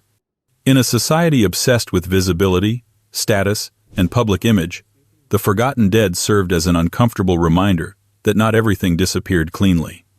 Some things simply waited behind walls, beneath floors, above ceilings, until someone happened to look too closely. And in Victorian England, if bodies could remain hidden in the buildings themselves, how many more were lost in the waterways? In canals, docks, and rivers, where found, drowned, became a verdict as common as it was ambiguous. The cause of death? Often unknown. The intent? Even less so. Accident, suicide, or something else entirely? 28. The found drowned epidemic accident, suicide, or covert violence. Walk along any Victorian waterway canals carved through soot-blackened towns, rivers sliding past factory districts, or the tidal flow of the Thames, and you'd hear a phrase repeated with eerie regularity. Found, drowned. Not murdered. Not necessarily drowned. Simply found that way. It was both a conclusion and an evasion. The body was there. The explanation was not. Between 1,850 and 1,900, thousands of inquests across Britain returned that same sparse verdict. A man pulled from a canal in Manchester. A woman recovered from the Mersey. A teenager discovered in a Leicester lock, coat pockets turned out, shoes missing.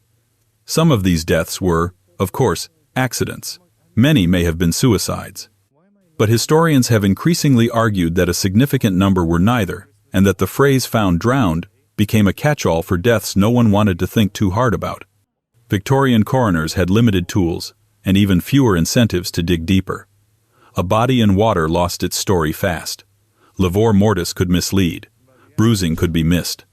Water erased fingerprints, degraded skin, washed away trace evidence. Unless the victim had obvious trauma or a helpful witness nearby, determining what had happened was largely guesswork, which meant the legal system often defaulted to something comfortably vague. If a man was found in the river with no visible injuries and a few coins still in his coat, an inquest might rule accidental drowning. If his pockets were empty, perhaps suicide. But what if he'd been robbed, beaten, and pushed in? What if someone held him under until the bubbles stopped? What if the lack of struggle was simply because it happened fast, or because he never had the chance to fight back? For women, the pattern was especially stark. Female bodies found in canals or rivers were often dismissed as suicides unless there was strong evidence to the contrary, and strong evidence, in water, was rare. Many of these women were poor, transient, or socially invisible. Some were listed in coroner reports as unknown female, their names never recovered. Others were vaguely identified by clothing or speculation, thought to be a servant, or may have worked at a nearby laundry. Few generated follow-up investigation. Even when suspicious circumstances were noted, missing items, odd bruises, contradicting witness statements, the verdicts leaned toward ambiguity. No evidence of foul play. Found, drowned. Cause of death not determined. What makes this more than just a quirk of 19th century paperwork is the consistency with which it appears across regions. Liverpool, Birmingham, London, Leeds, urban centers, all reporting bodies in their waterways, week after week. Some papers tracked them like weather. Another body in the canal. Woman found in Docklands. No detail, no scandal, just another name lost. And yet, this category of death offered the perfect camouflage for quiet violence. In the chaos of urban life, fueled by poverty, overcrowding, and moral panic, who would notice one more body in the water? Who would miss a girl without family? A man without an address? The water took them in, and the system let them go. And if bodies in rivers offered ambiguity, the ones lost at sea added another layer entirely, because when a ship disappeared without wreckage, without a storm, without insurance fraud, what was left? That was the riddle posed by the era's uninsured ship paradox. Vessels that vanished not for money, not for crime, but for reasons no one could ever prove. 29. The uninsured ship paradox. Disasters without financial motive. In the murky waters of Victorian maritime loss, one detail often floated to the surface long before wreckage did: insurance. In an age when transatlantic trade was as much a game of speculation as it was of navigation, It was no secret that some ships were worth more at the bottom of the sea than they were at dock. The sinking of an insured vessel might lead to rumors of fraud, of sabotage, of captains vanishing with gold and reappearing under new names in distant ports. But what about the ships that weren't insured at all? The uninsured ship paradox puzzled maritime investigators, ship owners, and later historians alike. These were vessels that disappeared entirely, without distress signals, debris, survivors, or insurance claims. They weren't sunk for profit. They weren't sabotaged to collect payouts. They simply left port and never came back, and their financial paperwork offered no clues. In fact, the lack of insurance sometimes made the losses more confusing, not less. Why would a vessel sail uninsured? To answer that question is to enter the strange logic of Victorian commerce. Some ship owners, especially those operating cargo vessels, preferred to self-insure. They wagered that they could avoid the premiums and absorb the occasional loss. Others struggled with the bureaucratic hurdles of marine underwriting, particularly when carrying unusual or volatile cargo. Some simply couldn't afford insurance at all and chose to take their chances. But when an uninsured ship vanished, those left behind, families of crew members, business partners, port authorities, found themselves with no investigative momentum. Without a financial entity pressing for answers, inquiries often stalled, and so many of these disappearances were written off as misfortune, with no real attempt to find out more. Consider the Bristol Queen, a little-known steamer that left the Welsh coast in the late 1872, carrying industrial goods and a skeleton crew. She was never heard from again. No insurance, no witnesses, no cargo manifests worth tracing, a footnote in a shipping ledger, and nothing more. Or the Ellen May, a collier that sailed from Newcastle with a load of coal, also uninsured, and also lost without explanation. No bodies, no wreckage. Just the lingering question, how does a ship vanish entirely in a sea already crisscrossed with trade? Some historians have tried to make sense of these incidents through patterns pointing to shipping lanes prone to storms, to outdated vessel construction, to the unpredictable nature of early steam technology. And yet, many of these uninsured disappearances occurred in fine weather, near known routes, with no record of mechanical failure or distress. Conspiracy theories abound, of course. Smuggling operations gone wrong, crews mutinying and taking the ship to parts unknown. But the most chilling theory is also the simplest, that these were unremarkable tragedies in an era defined by its appetite for expansion, and that no one followed up because no one had to. A ship with no insurance had no advocate. No one with power was demanding justice. In a world where value was measured in pounds and shillings, a human life, especially one in service to a failed voyage, was easy to leave off the balance sheet. And the ocean, like the bureaucracies on land, was good at forgetting. Still, a paradox remained. For all these disappearances, for all the presumed sinkings, very few wrecks were ever recovered. Even the biggest ships, the ones people remembered, left no trace. And so the next mystery formed. How could so many losses leave nothing behind? Where were the wrecks that should have been found? 30. The missing wrecks, why some major losses still haven't been found. In an age obsessed with discovery, it is what remains undiscovered that haunts most profoundly. Victorian England thrived on cataloging the world, its people, its empires, its wonders, its wealth. But the sea resisted this neatness. And perhaps nowhere is this more painfully evident than in the long list of ships that vanished during the 19th century, some of them large, well-known, even infamous, yet left behind no wreckage, no survivors, and no answers, only absence. You'd think something the size of a multi-deck steamship couldn't simply disappear, but time and time again, that's exactly what happened. Despite burgeoning maritime traffic, telegraph cables humming beneath oceans, and the finest shipping logs Victorian clerks could muster, certain vessels just stopped existing. And modern researchers still have no idea where they went. Take the SS City of Glasgow, a passenger steamship that departed Liverpool in 1854 en route to Philadelphia, never to arrive. It carried over 400 souls. When it failed to dock, initial reports blamed bad weather. Later came hopeful rumors, sightings of a vessel limping along or possibly rerouted to another port, but no port ever confirmed its arrival. No debris floated ashore. No lifeboats were recovered. The Atlantic, for all its traffic and visibility, gave up nothing. And that's not an isolated case. The SS Noronic, launched by the same company that would later build the Titanic, vanished in 1893 without a whisper. Lifeboats were found drifting aimlessly empty, but no bodies, no cargo, no hull. It was as if the ship had been snatched from the sea in a moment, leaving no trace of the event that caused its end. So why weren't these wrecks found? In part, it's a matter of scale. The ocean is vast, and Victorian search efforts, however well-meaning, were constrained by technology. Ships could only search where they guessed the wreck might be. Soundings were primitive. There were no underwater drones or satellite triangulation, and once a ship sank, the current took control. Debris could scatter across hundreds of miles, and wreckage might settle thousands of feet below the surface, far beyond the reach of 19th-century salvage operations. But that's only half the story. Many ships that disappeared had logged their last known position in relatively shallow or well-traveled waters.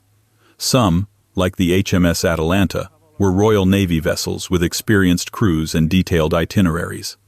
And still, no conclusive remains were ever found, not even after decades of subsequent ocean traffic, dredging, and exploration. Some historians argue that we underestimate how quickly and thoroughly wooden or iron ships could break apart, that currents and scavengers, both human and animal, rendered wreckage unrecognizable in a matter of weeks. Others suspect that wartime secrecy, insurance confusion, or even deliberate concealment might have erased key details from public record. A few, more poetically inclined, suggest that the Victorian appetite for mystery outpaced its appetite for truth. And then there's the grim possibility that these ships were never meant to be found.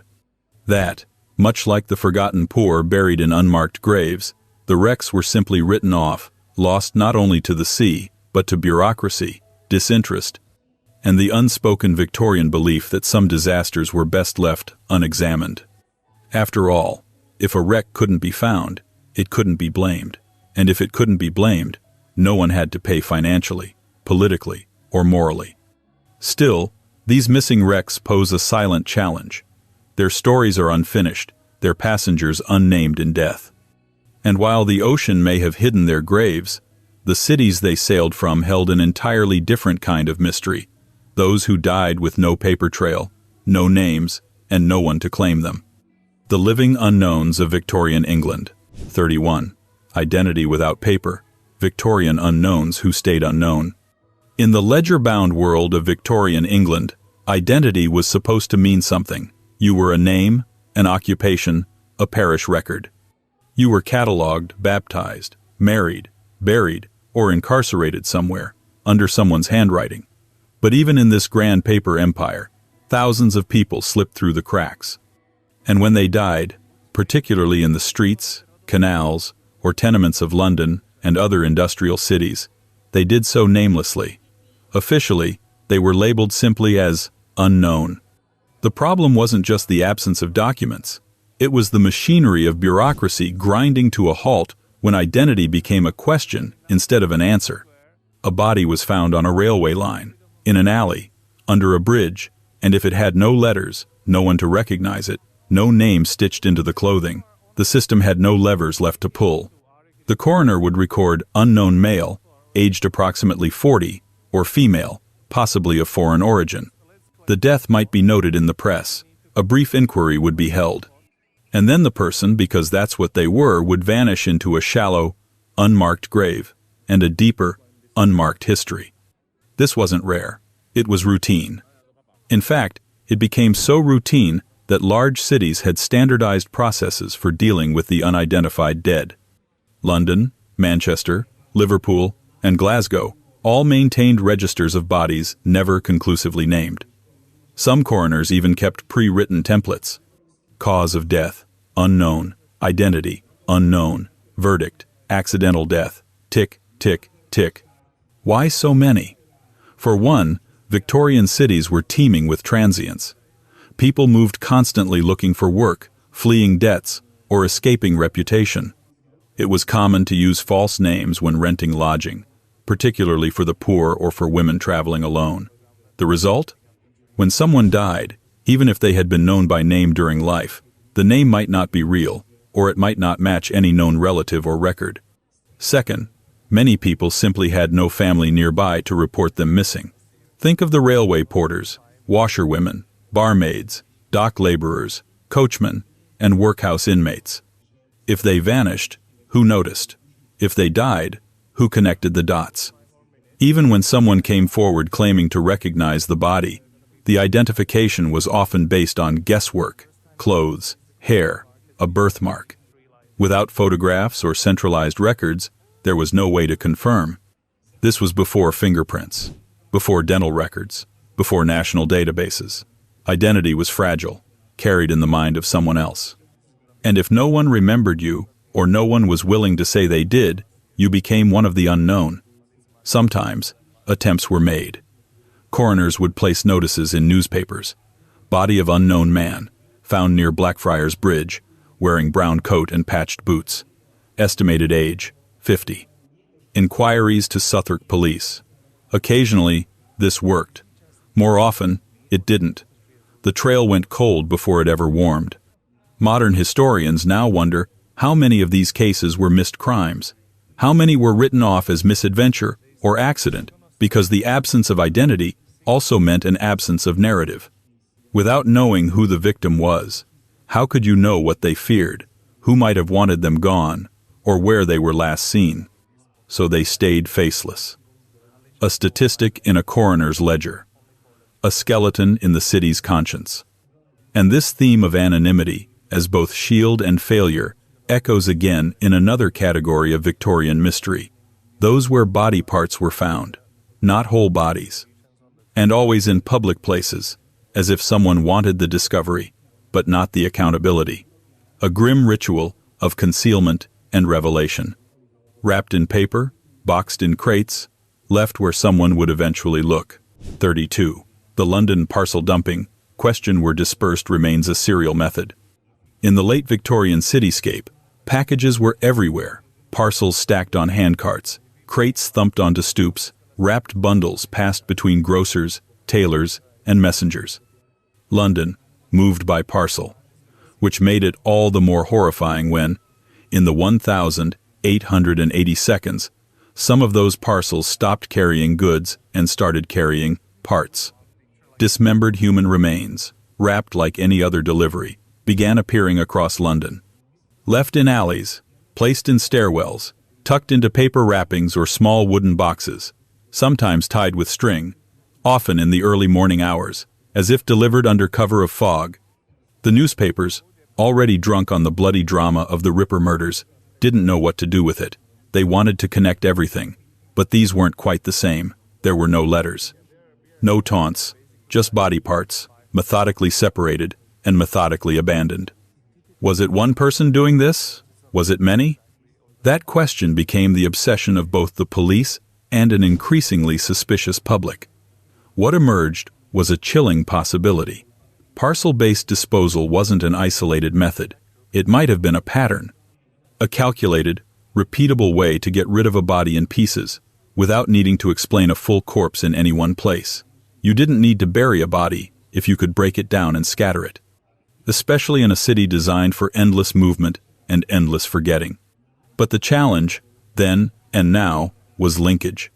Victorian police had no real forensic tools to determine whether two sets of remains found months apart and miles apart belonged to the same victim or killer. No DNA, no real mapping systems, no body temperature calculations or tissue analysis. Identification of victims often failed completely. Some were thought to be female, others believed to be of adult age. Beyond that, the reports blurred into vagueness. Theories sprang up. Some believed these cases were the work of a single, skilled hand, someone with anatomical knowledge and access to a private space, perhaps even a slaughterhouse. Others argued that the pattern was an illusion, and that dismemberment, while grim, was not unusual in cases where concealment was the goal. Still, others believed copycats may have mimicked previous cases, either to confuse investigators or out of some twisted sense of symbolism. What makes the mystery endure is the way it resists resolution. Unlike high-profile murder cases with suspects and alibis, these parcel dumpings live in the forensic negative space. No killer was ever arrested. No single victim positively identified. Just the recurrence of something too specific to ignore and too fragmented to prove. And then there's the motive. It wasn't always clear whether the purpose of dismemberment was destruction or communication. Was it simply the easiest way to get rid of a body in a densely populated city? Or was there meaning in the method dumping remains in public spaces as a message, a warning, a provocation? We still don't know. Perhaps we never will. But what the police could agree on, when faced with the precision of the cuts and the strategic parceling, was this: whoever did it had a certain kind of skill, or perhaps a certain kind of practice. Which raises yet another haunting question the Victorians couldn't answer. Was this the work of a surgeon, a butcher, or someone who knew just enough to mimic both? 33. The skill problem. Butcher, surgeon, or something else. It began as a matter of cuts. Not the crime itself, but how the remains were separated, how cleanly, how decisively. In case after case, investigators of the Victorian parcel and torso mysteries noted something peculiar. The dismemberment didn't look clumsy. It wasn't random hacking. These weren't panicked improvisations. They were calculated, precise, deliberate, which begged the question: who in Victorian society had the knowledge, and more disturbingly, the confidence, to take a body apart like that? The coroner's courts called in the experts, or rather, the men they assumed were experts, surgeons, medical professors, anatomists from teaching hospitals. Their task wasn't to solve the crime, but to analyze the remains, and their testimony, while meant to clarify things, only made the fog thicker. Some declared the incisions to be surgical. Others thought the work more consistent with slaughterhouse training. Still others noted awkward transitions, cuts begun skillfully, finished roughly, as if the killer were mimicking skill rather than possessing it. Thus, the skill problem was born. Victorian England was a country full of people who used knives for a living. Not just surgeons, but butchers, knackers, tanners, gravediggers, morticians, and even dissection students. And that meant the assumption of surgical precision being exclusive to the elite medical class was deeply flawed. But the courts and the press clung to the idea. A surgeon turned killer was more scandalous, more titillating. It was easier to imagine some dark Jekyll-type figure operating in secret than to accept that a slaughterhouse assistant in Wapping might be just as capable of anatomical disassembly. This class bias shaped everything: how evidence was interpreted, who was questioned, what was considered plausible. When the cuts were too precise, it was assumed the killer had medical training. When they were not quite perfect, it was assumed they lacked medical training. Either way, the conclusion usually landed on ambiguity. But the myth of surgical skill lingered, casting shadows over all theories. Then came the backlash. Some investigators argued that any competent butcher could perform similar cuts. After all, in a time before refrigeration, meat had to be carved quickly and efficiently. Livestock was dispatched, bled, jointed, and sold daily. Butchers were anatomical experts, just not of the human body. Yet that distinction blurred when the body was already dead. Could a butcher's hand make surgical-looking cuts? Could a surgeon mask their work to look like a butcher's? These were the riddles buried beneath the bones. Modern historians have suggested that this confusion served a purpose. By framing the killer as someone with rare skill, investigators could narrow the suspect pool. But perhaps that was the problem. Perhaps the pool had been too narrowly defined. In a society that stratified knowledge, where surgeons were gentlemen and butchers were laborers, the idea that the same violent outcome could be achieved by either was quietly unsettling. And so the mystery persists. Was the killer medically trained, or simply practical? A street-level artisan with no credentials but plenty of experience? The knife doesn't care about certificates. Only the hand that holds it does. And this brings us to the next unsettling pattern: a series of bodies hidden in buildings still under construction, not dumped into rivers or wrapped in parcels, but placed carefully in places no one was supposed to look. Not until the bricks settled. Not until the cement dried. Not until the city moved on and forgot who might have been sealed beneath its own expansion. 34. The new build concealment pattern in East London. In a city racing to outgrow itself, East London, in the 1,890 seconds, was a fever dream of construction. Rows of terraced houses sprang up like weeds along the outer edge of the capital, brick by brick, street by street, a suburbia meant for clerks, artisans, and the upwardly mobile poor. Developers moved fast. Records didn't. And into this thicket of new homes and half-built shells, something else crept in. Silence. A darker kind of tenant. It began with a pattern. Bodies, usually of women or girls, found in empty houses not yet occupied. No witnesses. No firm time of death. No suspect list that extended beyond someone local. At first, each case seemed singular, tragic, horrifying in isolation. Amelia Jeffs, found in a freshly constructed home in West Ham. Bertha Russ, vanished after Sunday school, only to be discovered later, hidden in the skeleton of a property in Little Ilford. But slowly, the pattern began to whisper through the bricks. This wasn't coincidence. This was strategy. New builds made the perfect crime scene not because they were remote, but because they were in flux. Construction sites were anonymous, transitory. Watchmen came and went. Laborers weren't documented. Who was on site that day? Hard to say. And the homes themselves? Empty. No neighbors to hear, no family to ask questions, no landlord keeping track. Just fresh walls, waiting to be painted, plastered, or repurposed into someone's cozy domestic life. Victorian police, already overwhelmed and underfunded in the East End, didn't have the infrastructure to surveil half-finished suburbs. They barely had it for the finished ones. And so, these crimes slipped through. By the time a body was found, sometimes weeks after the death, the trail was cold. Cold and dusted over by sawdust, mortar, and the slow march of gentrification. Theories followed. Was this the work of a single killer, stalking the frontier of London's housing boom?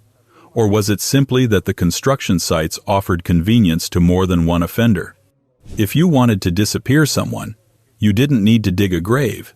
You just needed to know which door wouldn't be locked, which plaster wouldn't be dry until Tuesday, which builders wouldn't notice an odd shape in the coal cellar. Some detectives speculated that the murderer might have been in the trade someone with routine access to sites, a builder or watchman with keys and knowledge. Others thought it was a coincidence, that crimes of opportunity merely aligned with places of opportunity. But even they couldn't ignore the growing list of cases where death and development walked hand in hand. And what became of those buildings? Most were finished. Tenants moved in. Children were born there. Meals were cooked. Lives were built over bodies no one had found yet, or over those already removed by police who had no further answers to offer. The crimes disappeared into the foundation, unresolved but not undone. London built over its dead in more ways than one. And if a home could conceal a body so thoroughly, what else could be disguised beneath the story of a break-in gone wrong? What if theft was just the decoy? What if the burglary was staged, to make sure the murder looked like anything but what it really was? 35. The burglary murder blur, when theft looked like the whole story. Victorian crime, like Victorian architecture, had a tendency to dress things up. Appearances mattered, especially in murder investigations, where motive was everything. A body in a back room with missing valuables? Simple, it was theft, a tragic consequence of desperation, or perhaps a burglar caught mid-job. Case closed, except, increasingly, that explanation didn't hold. Across London in the latter decades of the 19th century, a number of killings were initially labeled as burglaries gone wrong. Drawers were pulled open, jewelry boxes rifled. The family silver, always a favorite in the Victorian imagination, appeared disturbed. Sometimes something was missing, sometimes not, but the suggestion of theft was enough to steer the narrative. Robbery. That was the motive. End of story. Except there was a lingering pattern. Many of these cases shared not only signs of violence and disturbance, but a strange absence of forced entry. Doors weren't broken, locks weren't picked. There were no signs of the typical scramble. And in several instances, The victims were killed in ways that didn't quite align with panic or chaos. There were no signs of struggle, no shattered furniture, no screams heard by neighbors, just silence, then death, then a room made to look like something had been taken. Some investigators, more skeptical than others, began to question the surface logic. What if the burglary was the lie? What if someone had killed with a personal motive, anger, revenge, jealousy, and only afterwards staged the scene to look like theft? A crime of passion costumed as a crime of opportunity. In one particularly mysterious case, a woman was found dead in her drawing room, her handbag emptied and cabinet drawers ajar. The police called it a robbery until her friends mentioned that she'd feared a former acquaintance, someone who had visited her uninvited weeks before. That man was never found. And the items supposedly stolen? No one could confirm they'd existed in the first place. The Victorian era was marked by a rigid morality, one that struggled with ambiguity. It was easier to tell the public that an unknown thief had broken in than to admit the possibility of something closer to home. A rejected suitor, a disgruntled family member, a servant with a grudge. Murder for personal reasons was messy. Theft was clean, easier to believe, easier to explain. And so, many of these cases drifted into unsolved territory not because there were no clues, but because the wrong ones were followed. Investigators leaned into the most convenient story and stopped asking questions when the public was satisfied. Burglary was a tidy villain. It didn't implicate the family. It didn't suggest secrets behind lace curtains, or betrayal behind polite greetings. But every staged drawer and falsely opened jewelry case leaves behind a question. What was really taken? Not just possessions, but truth. Because once motive is misread, the rest of the investigation unravels. Which brings us to another misreading, this time not in the home, but in the courtroom. A verdict that wasn't a verdict at all. An institutional shrug that said everything and nothing. An open verdict, not guilty, not innocent, just unanswered. 36. The open verdict as social shield.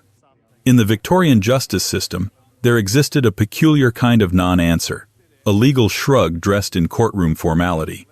It was called the open verdict, and it was, technically, a legitimate conclusion for coroners' inquests. But in practice, it became something else entirely, a way to say, "We don't know," without admitting what might be true. It was the velvet curtain that fell when the truth became too politically inconvenient, too socially explosive, or too morally uncomfortable to declare out loud. To the public, open verdict sounded like responsible caution. After all, wasn't it better than jumping to conclusions? Better than a wrongful accusation? Better than putting someone on the gallows without proof? Perhaps. But the open verdict had another function too. It insulated institutions, families, businesses, churches, even entire neighborhoods. Let's say someone is found dead under suspicious circumstances. A fall from a window, but the angle's strange. No note, no witnesses. Maybe a whisper of conflict, maybe the suggestion of violence. But no smoking gun. The inquest jury is nervous. The family is prominent. The housekeeper refuses to testify. The police file is thin, and time is short. What happens? Open verdict. Or, a young woman is found in a canal. Her shoes are missing, and there's evidence that she had been out late. She worked at a factory, lived alone, and had quarreled with a lodger weeks before. But her body was in water too long for clear evidence. Her name? Not well known. The room? Rented, barely documented. The coroner weighs options. Declare it accidental and risk ridicule. Declare it murder and invite scandal, or leave it unresolved. Open verdict. And once that verdict is filed, the case becomes something else.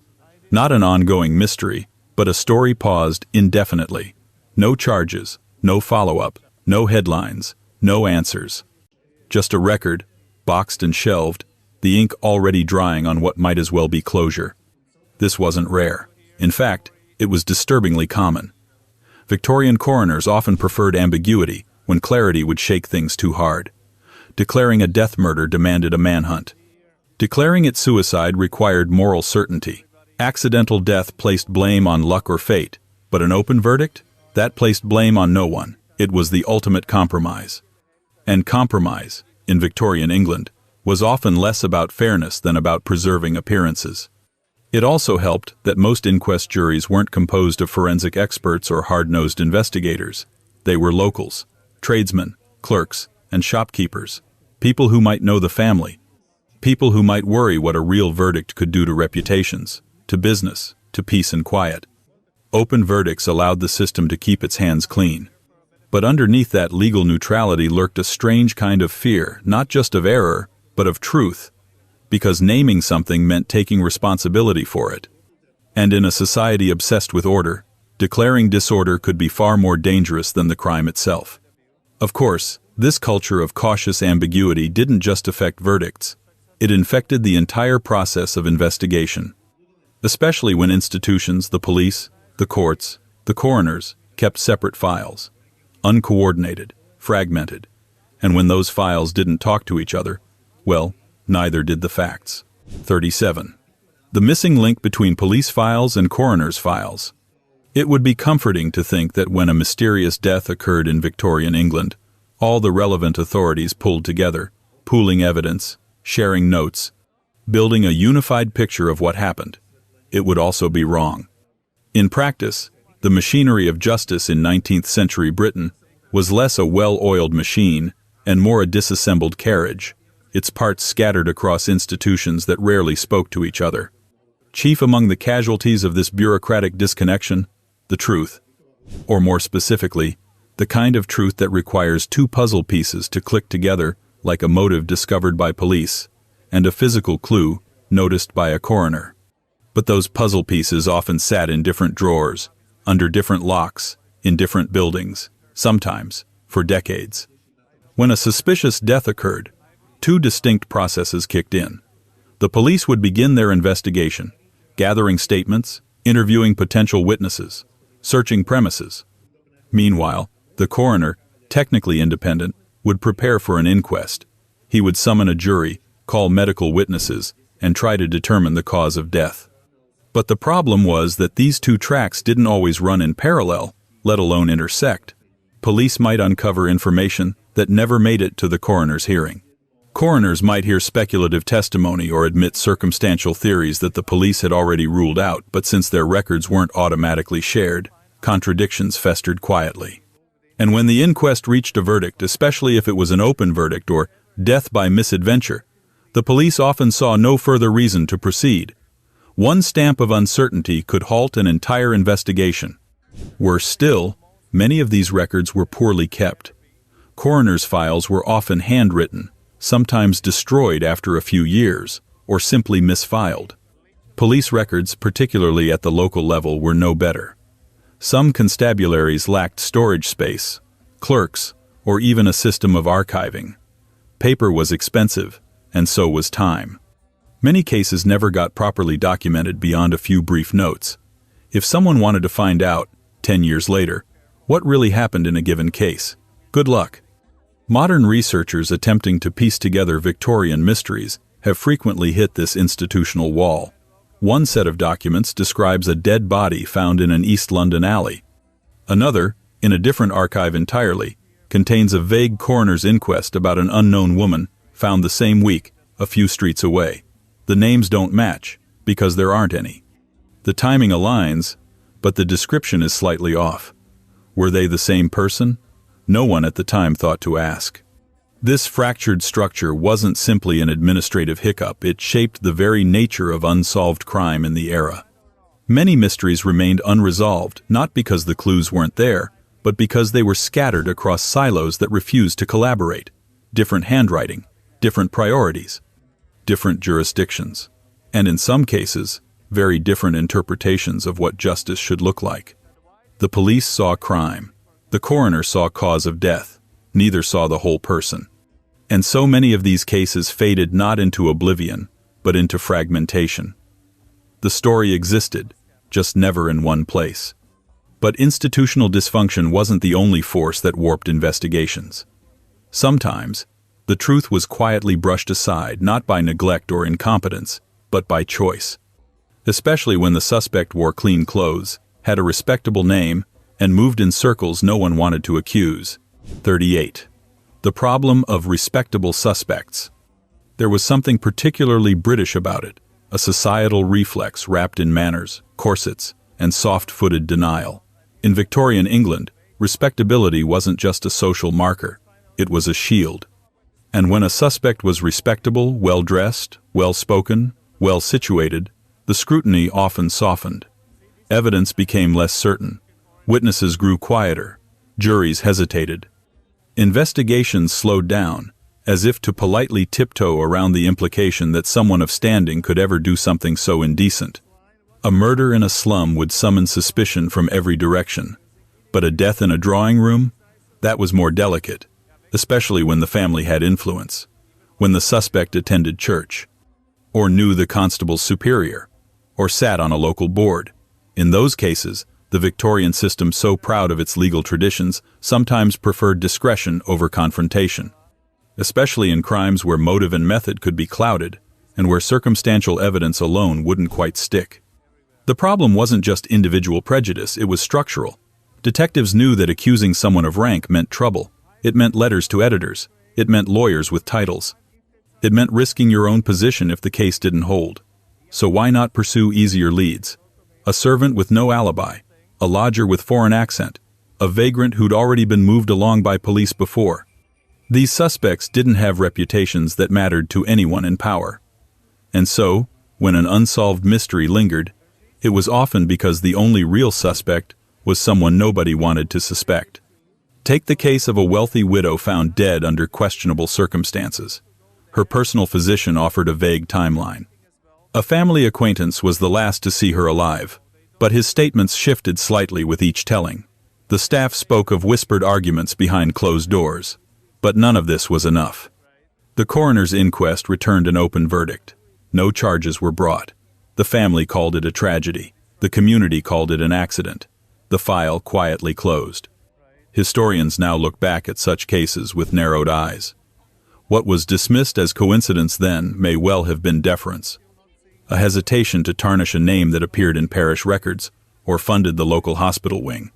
Evidence was insufficient, they said, but sometimes so was the will to confront privilege. This dynamic wasn't limited to the elite. Respectability had layers. A middle-class shopkeeper, a trusted schoolteacher, even a well-liked landlord could enjoy its buffer.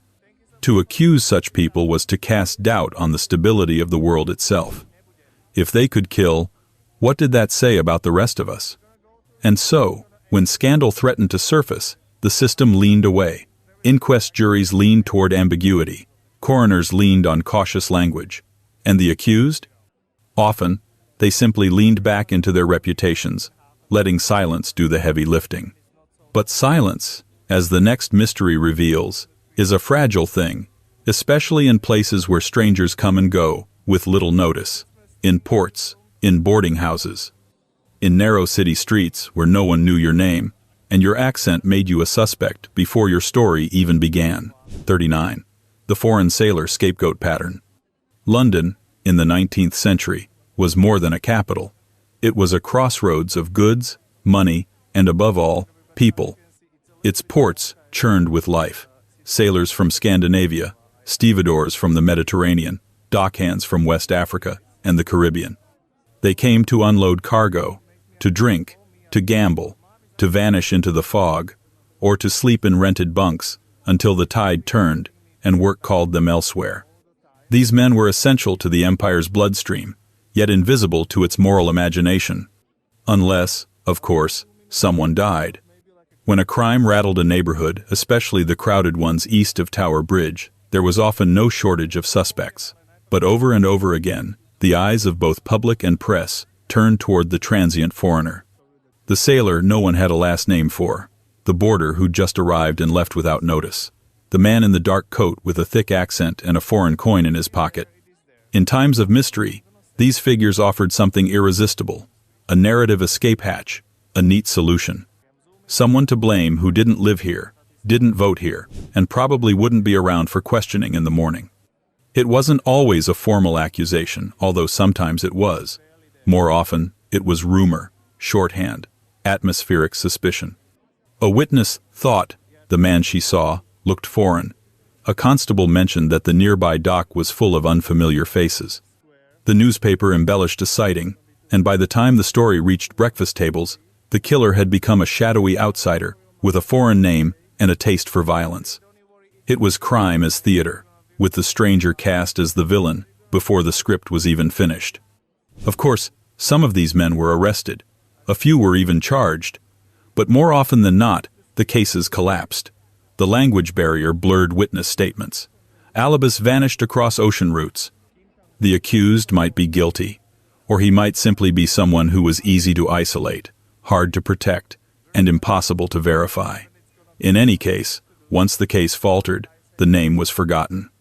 The suspicion, however, remained. To call this bias would be accurate, but incomplete. It was also a kind of wishful thinking, a belief that evil came from outside, that the quiet clerk or upstanding churchgoer couldn't possibly be behind the horror, that the blood on the cobblestones must have foreign footprints leading away from it. Victorian England was terrified not just of murder, but of what murder implied, that underneath its polished surfaces lived chaos. The foreigner made chaos feel manageable, containable, deportable. Modern historians, with access to the remnants of coroners' files, police logs, and press clippings, have found no consistent pattern that supports the narrative of the foreign killer. If anything, the overemphasis on outsiders may have obscured real leads, neighbors, co-workers, even family members whose anonymity was protected not by their origin, but by their social camouflage. And so, while one scapegoat after another was shipped off, released, or forgotten, the real danger may have remained just a few doors down. Because in Victorian England, the scariest suspects weren't strangers. They were the ones who disappeared without anyone noticing. The ones who left behind no records, no advocates, no one to ask the hard questions when their bodies surfaced or didn't. The ones who, by virtue of poverty and silence, became invisible long before they became dead. 40. The invisible poor, missing people who left almost no trace. In Victorian England, being poor didn't just mean living without money. It often meant living without records, without protection, and without any kind of permanence. No address you could count on. No family close enough to vouch for you. No one to post your photograph in the paper if you went missing. For the invisible poor servants between jobs, day laborers, street hawkers, workhouse inmates, vanishing was alarmingly easy. The question was, if you disappeared, who would notice? And if you were found, would anyone recognize you? For many, the answer was no. Throughout the 19th century, coroners across England dealt with hundreds if not thousands of unidentified bodies. Found in rivers, alleyways, empty houses, or rural lanes, these individuals were often catalogued only by what they wore: a coat with one torn cuff, a boot mended with twine, a woman's shawl pinned with a broken brooch. Newspapers would describe these items with grim precision, hoping someone might read the details and come forward. Often, no one did. Inquests would be held, name unknown, age approximately 30, occupation uncertain. A doctor would testify to the state of the body. A constable might recount where it was found. Then the jury would deliberate, return a cautious verdict, and the matter would end. Burial would follow pauper's grave, unmarked, swiftly forgotten. Some of these cases were likely accidents. Others were sudden illness, exposure, or misadventure. But many raised darker suspicions, injuries that didn't match the supposed fall, bruises too symmetrical to be natural, missing items suggesting theft. And yet, without a name, there could be no investigation. No web of relationships to untangle. No one to ask, who would want to hurt this person? This wasn't simply the result of negligence. It was baked into the structure of Victorian society. Identification relied on face-to-face recognition or possession of distinctive items. But poor people often owned very little, and what they had was easily lost, borrowed, or stolen. Identification papers were rare. Photography was a luxury. Dental records didn't exist. And so a man who left his lodging house for a new job across town could, if unlucky, be found a week later with no trace of his former life. The police had nothing to go on. The coroner had no one to notify. Even when families did search, the odds were stacked against them. Mismatched jurisdictional lines, slow communication, and gaps in record-keeping meant that one police station might not know what the next one knew. A mother could report her son missing in Lambeth while his body was lying unidentified in a mortuary in Hackney, just a few miles away. And there was a deeper irony, too. Victorian society was obsessed with classification. Everything had its place: species, servants, sins. But when it came to the most basic category, who is this person? The system failed spectacularly, again and again. Which raises an unsettling question. How many of those found were victims of violence, quietly written off as lost souls or sad cases of misfortune? How many were dismissed not because evidence was lacking, but because the victim lacked visibility? And if identity was the first casualty, what about the crime itself? Because when a name is unknown, the story goes untold, and untold stories leave a void, one that a clever killer could exploit. Especially if he knew how to use London's hidden currents to carry the past far from the scene of the crime. 41. The unanswered question in torso cases. Where were the crimes committed? In Victorian England, murder didn't always announce itself with drama. Sometimes it arrived in fragments, quiet, anonymous, and eerily precise. The so-called torso murders that plagued London in the late 19th century are infamous for their brutality and mystery. But beyond the lurid headlines and forensic frustrations lies one simple, unanswered question that continues to haunt historians. Where were these crimes actually committed? Because the bodies weren't found whole. They were discovered in pieces: a torso wrapped in cloth, a limb caught on a riverbank, a package left in a railway arch. Almost never the head. Almost never the place where the person had lived or, presumably, died. What investigators had were clues with no context. Parts, but no scene. And so the central mystery became not just who did it, or who the victims were, but where the act itself happened. You'd think with a police force headquartered just up the road, as was the case in Whitehall, the answer would have come quickly. But even proximity couldn't solve the most basic logistics of the crime. How does one move a body dismembered, wrapped, and concealed through a city as dense and observant as London without being noticed? Unless, of course, you never had to travel far. Unless the act occurred just steps from the drop site, or miles away, in the privacy of a butcher's back room, a tenantless cellar, a boat moored along the murky Thames, drifting between legal jurisdictions and social boundaries. This logistical riddle paralyzed investigators. If you don't know where the murder happened, how do you search for witnesses, for weapons, for motive? A dump site is not a crime scene. It's the end of a journey, not the beginning. It tells you little beyond a timeline and a preference for disposal. Some theorized the killer worked near water, that he had ready access to boats, possibly even worked the docks. Others argued that the level of anatomical skill pointed to someone with medical knowledge, a doctor, a student, or someone with access to dissecting rooms.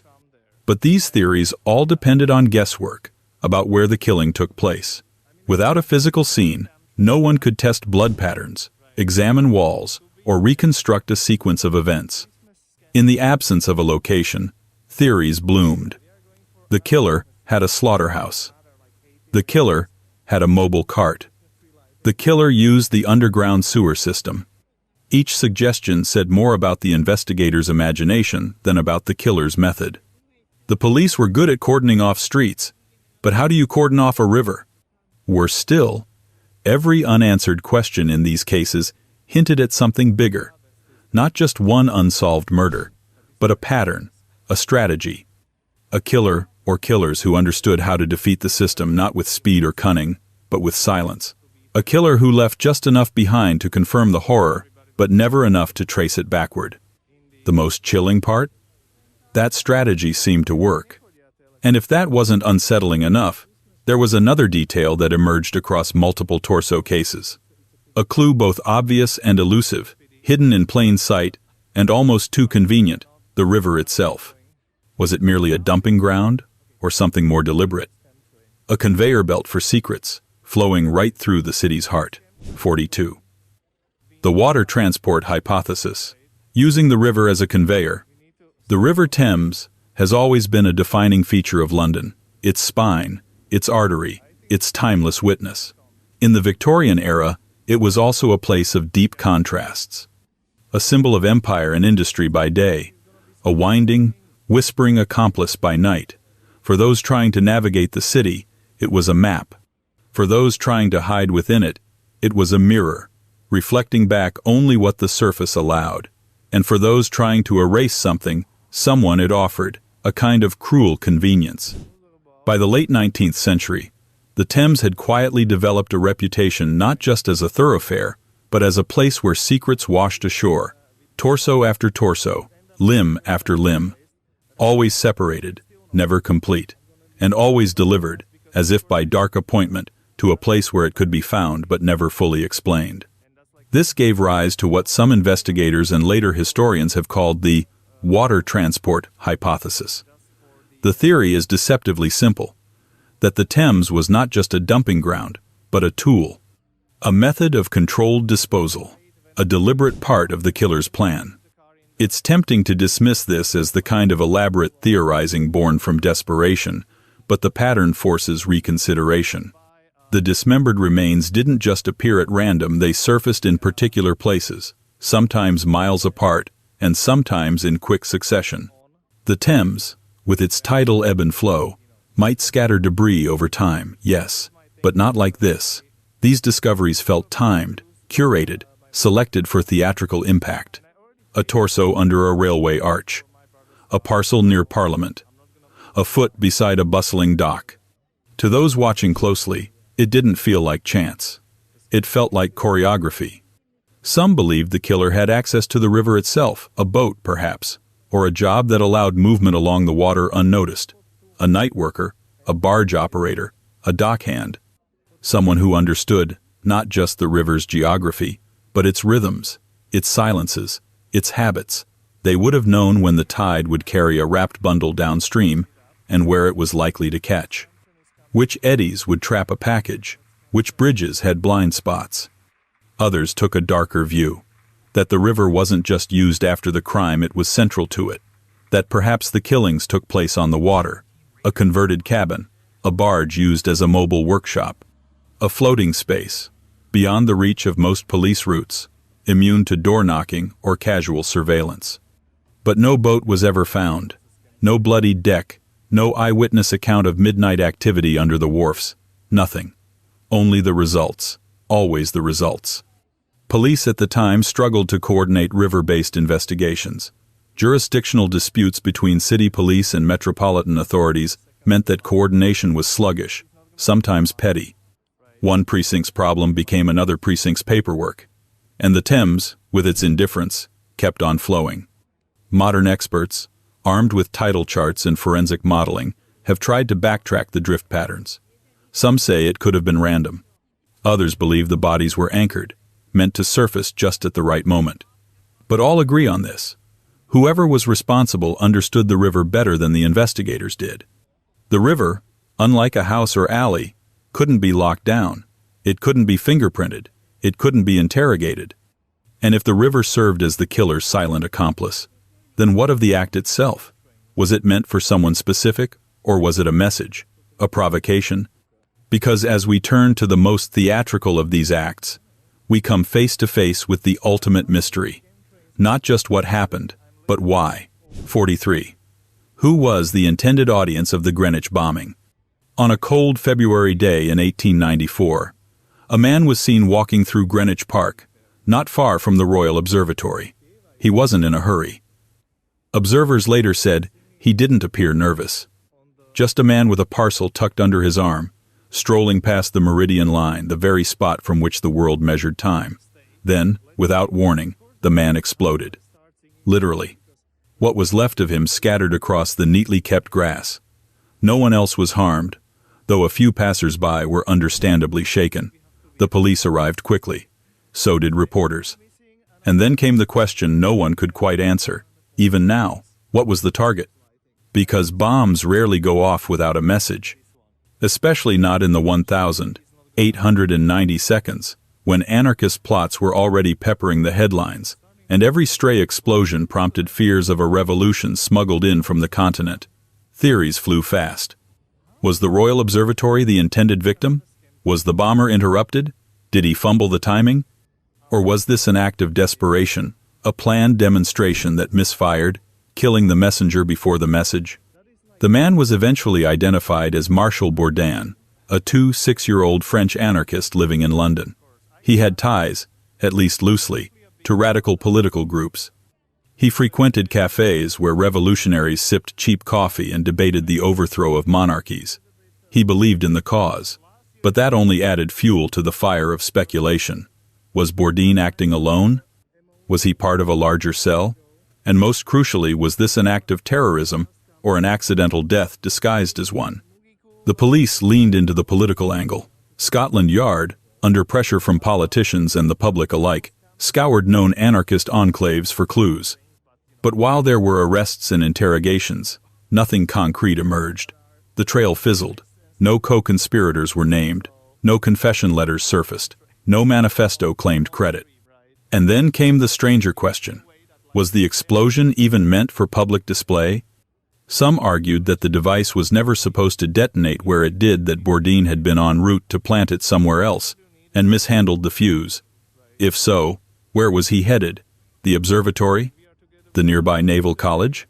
A government office in the city?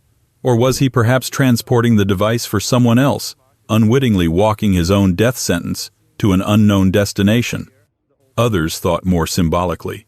Greenwich represented precision, the clock by which the empire scheduled its conquests. Was the attack a strike against time itself? Against the rigid structure of a world defined by imperial lines and industrial efficiency? If so, it was a poetic gesture, one that died with its author, leaving interpretation to the bureaucrats and the press. Historians still debate whether Bourdin was a failed assassin, a victim of his own ideology, or an unfortunate courier caught in someone else's plot. No definitive answer exists. Only the echoes of an explosion and a crater in the park that's long since been covered by grass. But something lingers about that scene, an almost theatrical loneliness. A man in a public park, carrying a secret that no one would ever fully decode. His destination lost, his purpose unresolved. And that unease, that flicker of intent without completion, would not be the last of its kind. Because when institutions like the Navy began to lose ships without warning, without wreckage, and without witnesses, the mystery didn't explode, it simply vanished. 44. The Atalanta anxiety. Why did the Admiralty fail to prevent a known risky voyage? In the winter of 1880, HMS Atalanta set sail from Bermuda, bound for Falmouth, England. It was a Royal Navy training ship, formerly known as HMS Juno, repurposed for young seamen to learn the trade of empire building across the waves. On board were over 280 souls, mostly inexperienced teenage recruits, and a skeleton crew of seasoned officers. They set out across the Atlantic and, according to every known record, were never seen again. No wreckage, no distress signal, no survivors. What followed was one of the most quietly disturbing mysteries in the naval history of Victorian Britain. A full Royal Navy vessel had simply disappeared, vanished without a trace into the watery dark, leaving behind not just grieving families, but an administrative silence that, even at the time, felt uncomfortably convenient. Because here's the thing. People had warned about HMS Atalanta before she ever left port. The ship was described by some officers as crank, meaning prone to excessive rolling. She was said to be top-heavy, especially when loaded with inexperienced crewmen who couldn't properly manage her sails. Rumors circulated within the service that she had too many cadets and too few competent hands. Several previous voyages had reportedly encountered difficulties in rough weather. And yet, with minimal fanfare and no evident urgency for reform, the Admiralty approved her voyage across one of the most notoriously volatile oceans in the world. When she failed to arrive in Falmouth, the excuses came quickly. Storms were blamed, currents, ice, a rogue wave, always a favorite explanation when physical evidence refuses to cooperate. But the real storm, it seemed, was bureaucratic. Inquiries were launched, but they moved slowly. Critical testimony about the ship's known instability was dismissed as hearsay. Structural concerns were never fully addressed. the entire ordeal was buried beneath a wave of passive voice and naval decorum. Some naval experts at the time did try to push the issue. They questioned why so many young, green cadets were put aboard a vessel with a checkered record.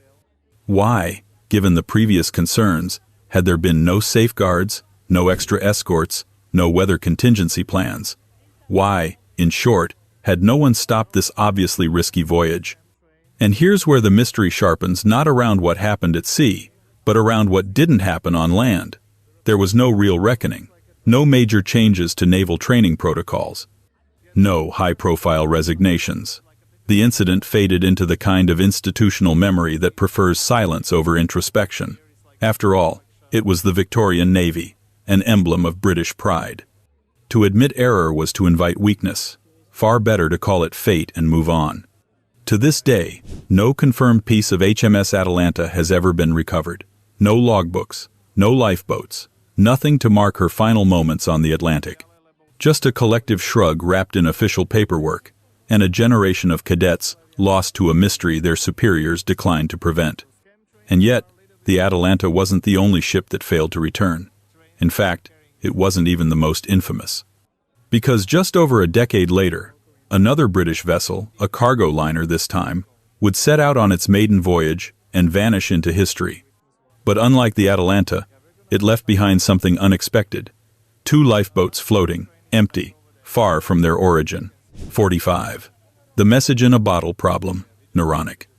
If the SS Noronic vanished into the North Atlantic without a whisper, it was the bottles that did all the talking. Beginning weeks after the ship's disappearance in 1893, a curious phenomenon began to unfold along coastlines on both sides of the Atlantic. Glass bottles, bobbing ashore, containing handwritten notes supposedly penned by doomed crew members from the missing ship. Each one offered a different version of what had happened. Each one signed with the desperation of a last breath. And none of them, not a single one, has ever been proven real. This is what historians now call the message in a bottle problem. Not because the idea of a bottle carrying a final message is inherently strange. That's an old maritime tradition. But because in the case of the Noronic, these messages became a trap, a narrative dead end, a mystery within the mystery, smearing the boundary between witness and fiction. The first bottle appeared in Anglesey, Wales. Inside was a scrap of paper allegedly written by J. R. Jones, a crew member aboard the Noronic, claiming the ship had struck an iceberg. "We are sinking fast," it read. "No hope, tell my wife."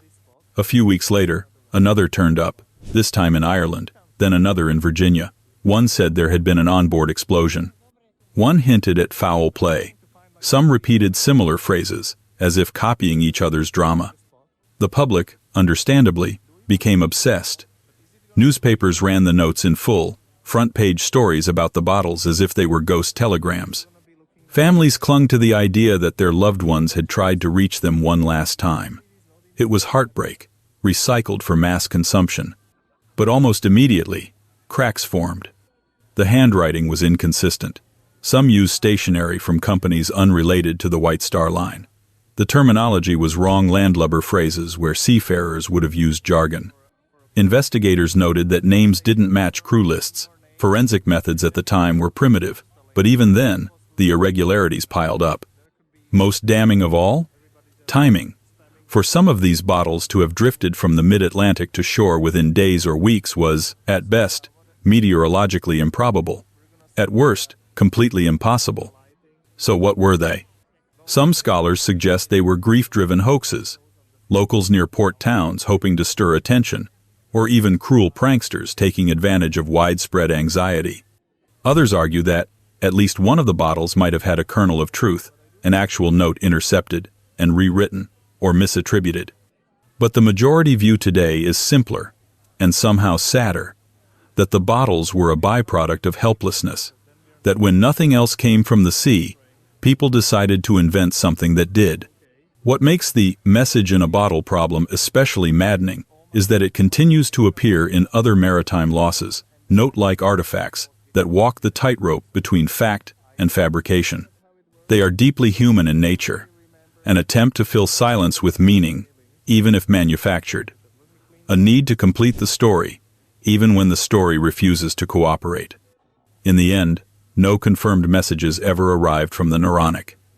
The crew's last words, if any were spoken, were taken by the Atlantic. The bottles remain, dozens of them, scattered in archives, museum displays, and yellowing newspaper clippings.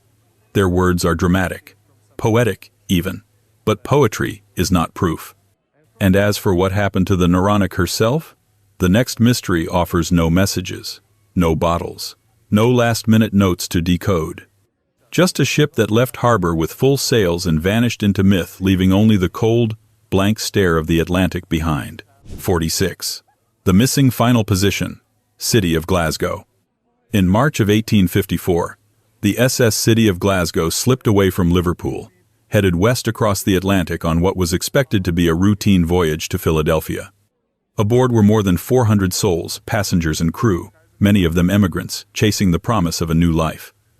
The ship was part of the Inman Line fleet, known for its modern design and transatlantic reliability. It had made this crossing before. Everything appeared normal. And then the city of Glasgow vanished.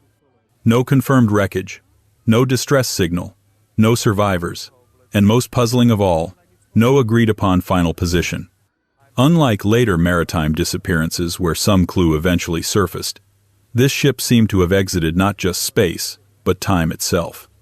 It is still, to this day, one of the most enduring maritime mysteries of the Victorian era. Speculation swirled quickly after her absence became clear. She was overdue, then very overdue, then forgotten by official channels, but never by the families who waited. Was it weather? Pirates? An iceberg? Perhaps the most haunting theory of all, that she simply broke apart mid-ocean and sank in silence, never even giving her passengers a chance to send word. But the most tantalizing thread, especially for those trying to reconstruct her fate over a century later, is the persistent confusion around where she was last seen. And that's the real heart of this mystery, the missing final position. Several weeks after the disappearance, there were conflicting reports. Some sailors claimed to have seen a large vessel resembling the city of Glasgow in the northern Atlantic ice fields. Others said she was spotted much farther south, near the Azores. A few reports placed her hundreds of miles off course, as if she were trying to avoid something or had suffered a problem and veered wildly from her route. No two sightings aligned.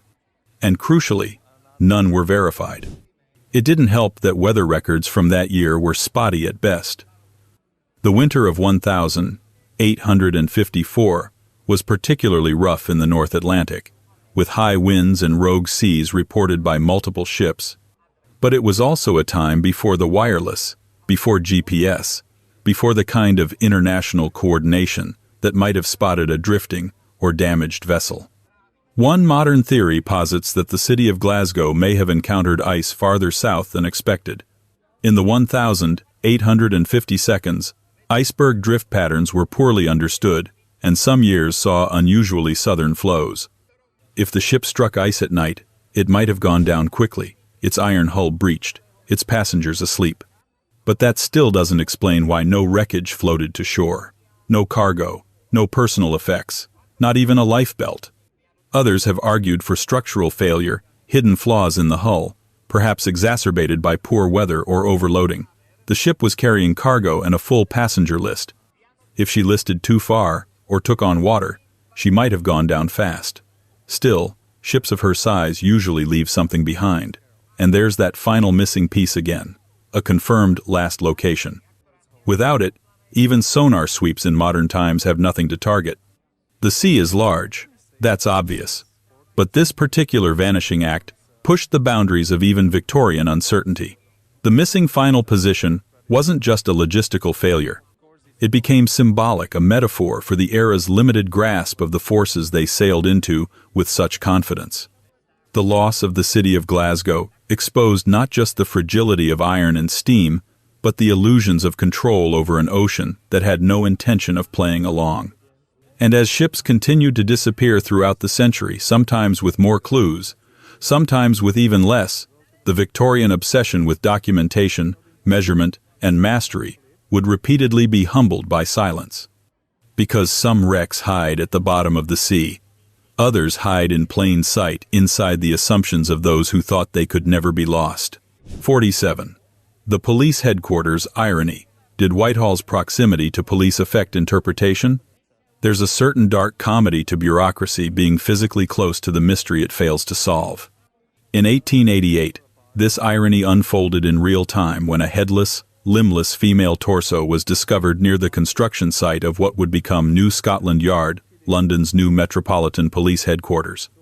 It was a discovery loaded with macabre symbolism, a murder hiding in the very shadow of law and order's rising fortress. The torso was found buried in a vault beneath a newly built section of the Whitehall complex, close to the Thames embankment. A few weeks earlier, an arm had washed up along the riverbank. Later, a leg surfaced. All were believed to belong to the same woman, but no head ever turned up. No identity was established, and, crucially, no suspect was ever charged. From the start, the investigation was entangled in its own awkward geography. Here was a mutilated corpse appearing just feet from the future nerve center of Victorian policing.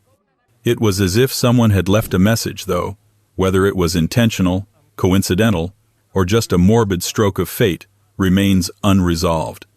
Investigators face the same barriers they always did in torso cases: water degradation of remains, inconsistent timelines, and a near-total absence of forensic capabilities.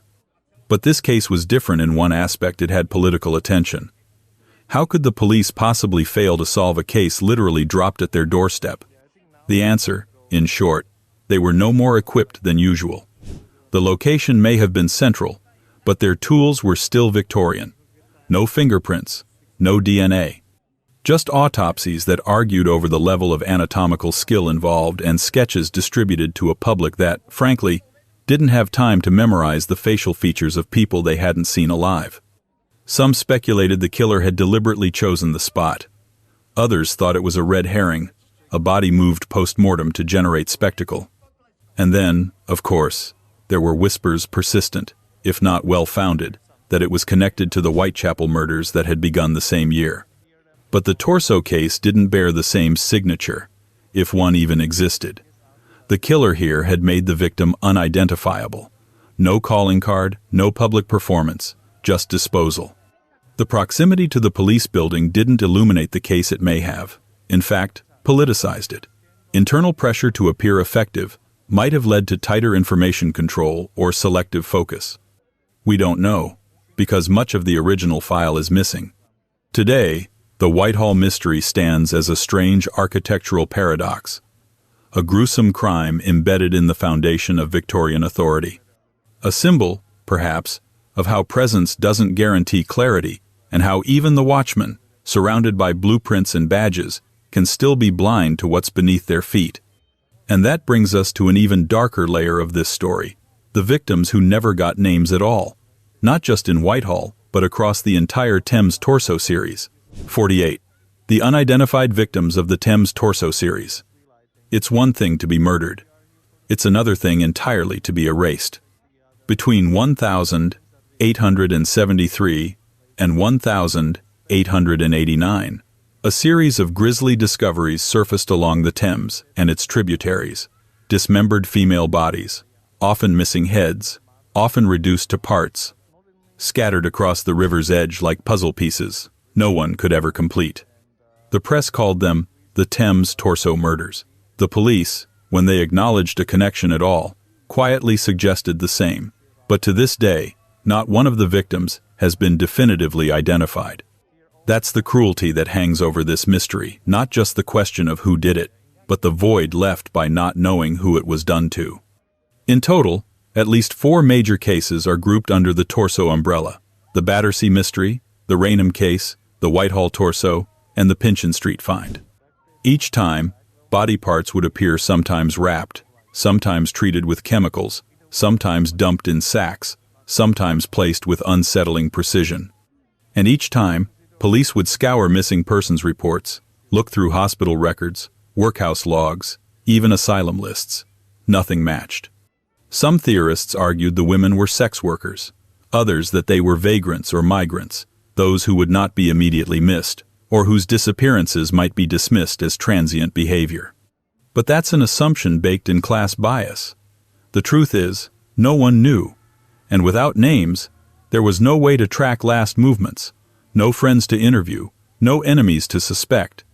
Just anonymous remains against the unrelenting tide of London's sprawl. Victorian investigators were working with blunt tools. In the absence of identity, even motive became speculation. Was it a serial killer? A man with medical knowledge? A butcher? A boatman with access to private docks? Theories abounded, but each one dissolved under lack of context. What's particularly eerie is how these cases were treated. When heads or limbs were missing, the narrative shifted from person to body. Once human identity was severed, the emotional urgency thinned out. Headlines remained lurid, but follow-through dimmed. Inquests ended in open verdicts, files quietly closed.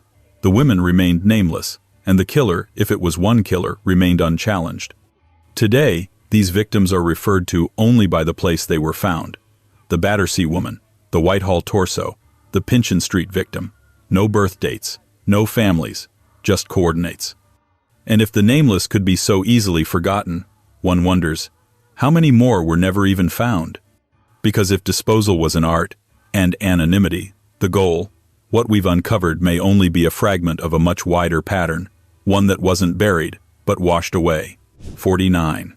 The Victorian case collapse, mystery, why strong suspicion, often ended in nothing.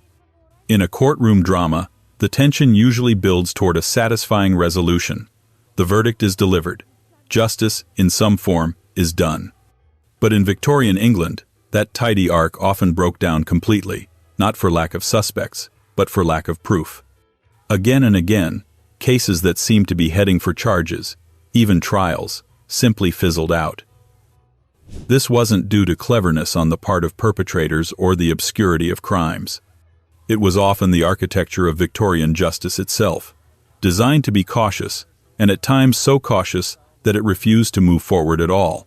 Take any number of high-profile unsolved murders, missing persons, or suspicious deaths of the period. Investigators would zero in on a likely culprit, someone with a motive, means, and perhaps even a previous record. Eyewitnesses would step forward, some hesitant, some confident. A narrative would begin to form. And then, nothing. No charge, no trial. The file is quietly closed or disappears. Official silence follows. Why? Part of the answer lies in the era's forensic limitations. Without fingerprints, DNA, or consistent photographic records, almost all cases depended heavily on circumstantial evidence and witness testimony. But Victorian juries were often reluctant to convict without physical proof. The risk of sending an innocent person to the gallows weighed heavily even as thousands of real criminals walked free in the fog. Eyewitnesses were notoriously unreliable, and cross-examinations could reduce entire testimonies to dust. Memory was a fickle thing, especially under pressure. And for working-class witnesses, especially women or migrants, the legal system often viewed their statements with suspicion or dismissed them entirely. Coroners, too, played a pivotal role in shaping outcomes. Their inquests could influence police decisions, tip public opinion, or nudge a jury toward an open verdict.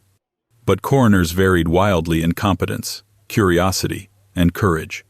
Some pushed aggressively for justice. Others sought the path of least resistance. Then there were social pressures. Suspects from respectable families, or with ties to influential institutions, often enjoyed a kind of informal immunity. Even when they were openly suspected, the risk of scandal or litigation made formal charges risky. Better, in some minds, to let a bad thing be forgotten than to drag it into the daylight and expose systemic failings. The result?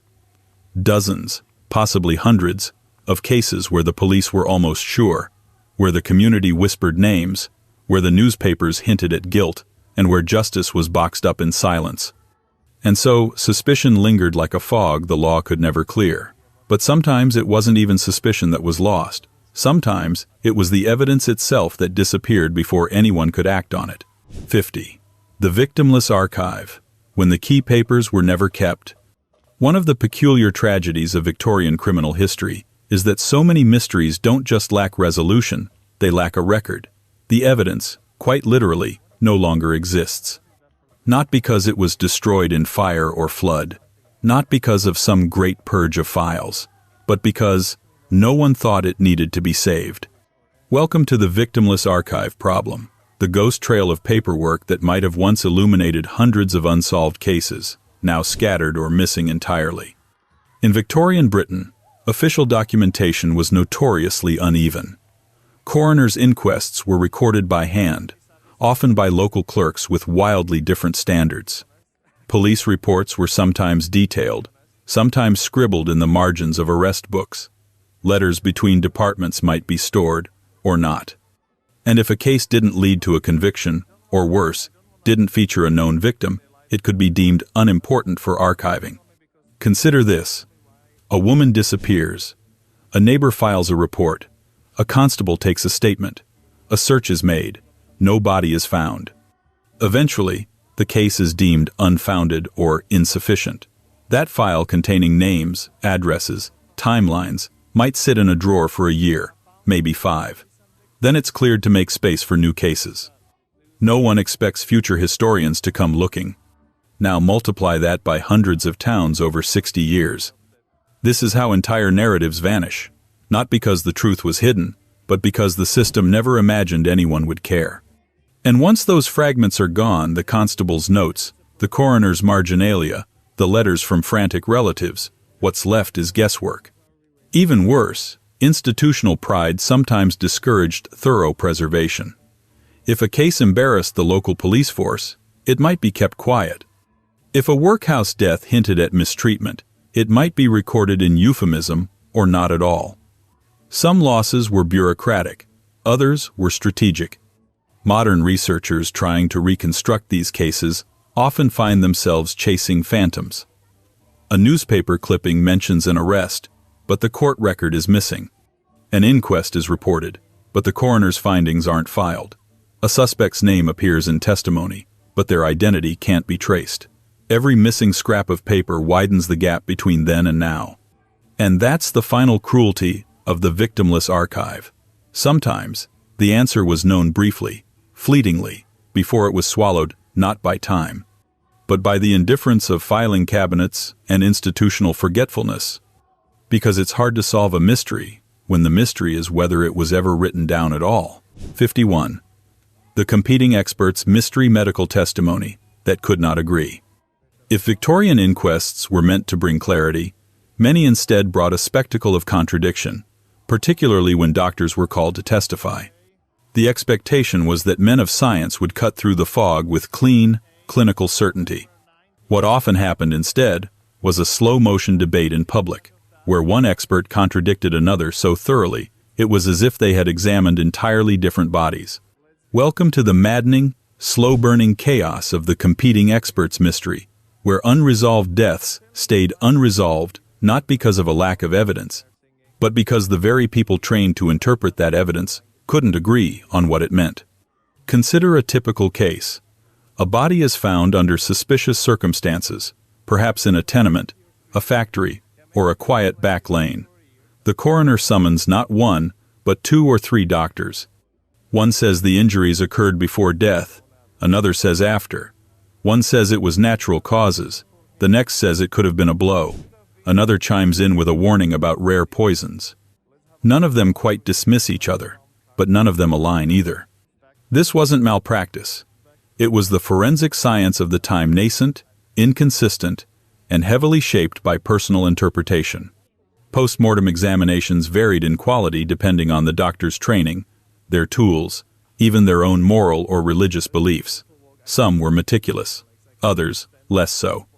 And in the absence of things like toxicology reports, genetic analysis, or time-of-death estimation tools, much came down to educated guesswork. Coroners often leaned toward whichever expert gave the most conservative answer. Juries, even more so. The result? Open verdicts, no charges, files closed. Families left with no closure and a growing sense that justice had been outvoted by ambiguity. This became especially problematic when deaths involved power structures like asylum patients, workhouse residents, or women with questionable reputations. Medical testimony could be skewed by class assumptions or institutional loyalty. A poor man's sudden death might be listed as exhaustion. A wealthy man's mysterious collapse? Worth a full inquiry. The irony was palpable. The very professionals brought in to bring certainty often left the waters muddier than before. Which leads to a question even darker than the mystery itself. How many verdicts were shaped less by evidence, and more by who argued loudest in the coroner's court? And when identity itself was uncertain, as in so many cases, doctors didn't just disagree about the cause of death. Sometimes, they couldn't even agree about who had died. 52. The Victorian, unknown woman problem, when clothing became the only clue. Imagine being reduced to a dress, a set of boots, the color of a bonnet. For many Victorian women who died under mysterious circumstances, especially those found without identifying documents, friends, or surviving relatives' clothing, became the last and only clue to who they were. It sounds like something out of a bleak detective novel, but this was the everyday reality of coroners' courts throughout the 19th century. Without fingerprints, ID cards, dental records, or modern facial reconstruction techniques, the process of identifying an unknown body relied on something far less reliable: recognition by appearance or garments. In many cases, there wasn't even a face to examine. Bodies were decomposed, features distorted. What remained were garments, sometimes intact, sometimes waterlogged, sometimes deliberately removed and discarded nearby. Coroners would display clothing in public, hoping someone might recognize a pattern, a hem, or a familiar shawl. It was equal parts forensic method and community theater. Crowds would gather. Women would stare at fabric with the eerie knowledge that one day someone might be doing the same for them. But the flaws in this method were many. Clothing was often second-hand. Dresses were borrowed, traded, stolen, or mass-produced. By the late Victorian period, industrial textile production had flooded the market with near-identical designs. A floral print could be found on hundreds of skirts. A bonnet might be common among servants, seamstresses, or shopgirls across 3 boroughs. Mistaken identity became an occupational hazard. In some cases, entire inquests hinged on whether someone claimed to have seen that specific dress before. Testimonies contradicted each other. One witness swore they'd seen a girl in that exact green jacket. Another said the stitching wasn't quite right. In the end, some unknown women remained unknown, not because no one knew them, but because the fabric of their lives had been too ordinary to stand out. For modern historians, these cases represent a chilling gap in the archive. The files are there, the evidence is logged, the body was found. But the person, the human being who lived and breathed and wore that coat, is lost to time. And in some cases, to institutional neglect. And that brings us to the final, most haunting question of all. What if the real mystery isn't just the unsolved death, but the classification of it? 53. The unfinished map of Victorian violence. How many mysteries are actually misclassified? The line between murder and accident is not always clear, nor is the line between suicide and foul play, between natural death and something far more sinister. In the Victorian era, those lines weren't just blurry, they were actively shaped by who drew them, with what tools, and under what pressure. Enter the final mystery on our list: the unfinished map of Victorian violence. It's less a single case, and more a question that hovers over every other one. How many unsolved mysteries from this period were never labeled as mysteries at all? How many deaths were chalked up to misadventure, to accident, to sudden illness, when in fact, they were something else entirely? Historians have combed through inquest reports, coroner's notes, and police records, comparing verdicts to modern expectations. Again and again, suspicious circumstances were smoothed into neat narratives: found, drowned, death from exposure, violence from person or persons unknown, but insufficient evidence for murder. The system was designed to simplify, to categorize, to close the file. But death doesn't always come in categories. Sometimes it wears the mask of plausibility: a fall downstairs, a slip in the river, a missing person whose body is found miles away, too degraded to examine. In many cases, the default assumption was the least controversial one. After all, if a coroner declared murder, it triggered police action, public scandal, potential backlash. But if it was an accident, the case ended. Quietly, efficiently. This bureaucratic instinct toward tidiness may have erased a massive undercurrent of violence from the historical record, especially against the poor, the transient, and the socially invisible, servants. Factory workers, migrants, women without family advocates, children in overcrowded slums. Their stories didn't always make headlines. Their deaths didn't always get the attention they deserved. So the final mystery is a structural one, not about who committed a crime, but about how many crimes went uncounted, how many bodies lie under headstones that read accident when they were nothing of the sort. And that's the haunting irony. The better the system was at closing cases, the worse it became at seeing the truth. Because sometimes, the greatest mystery isn't what we don't know. It's what we decided not to find out.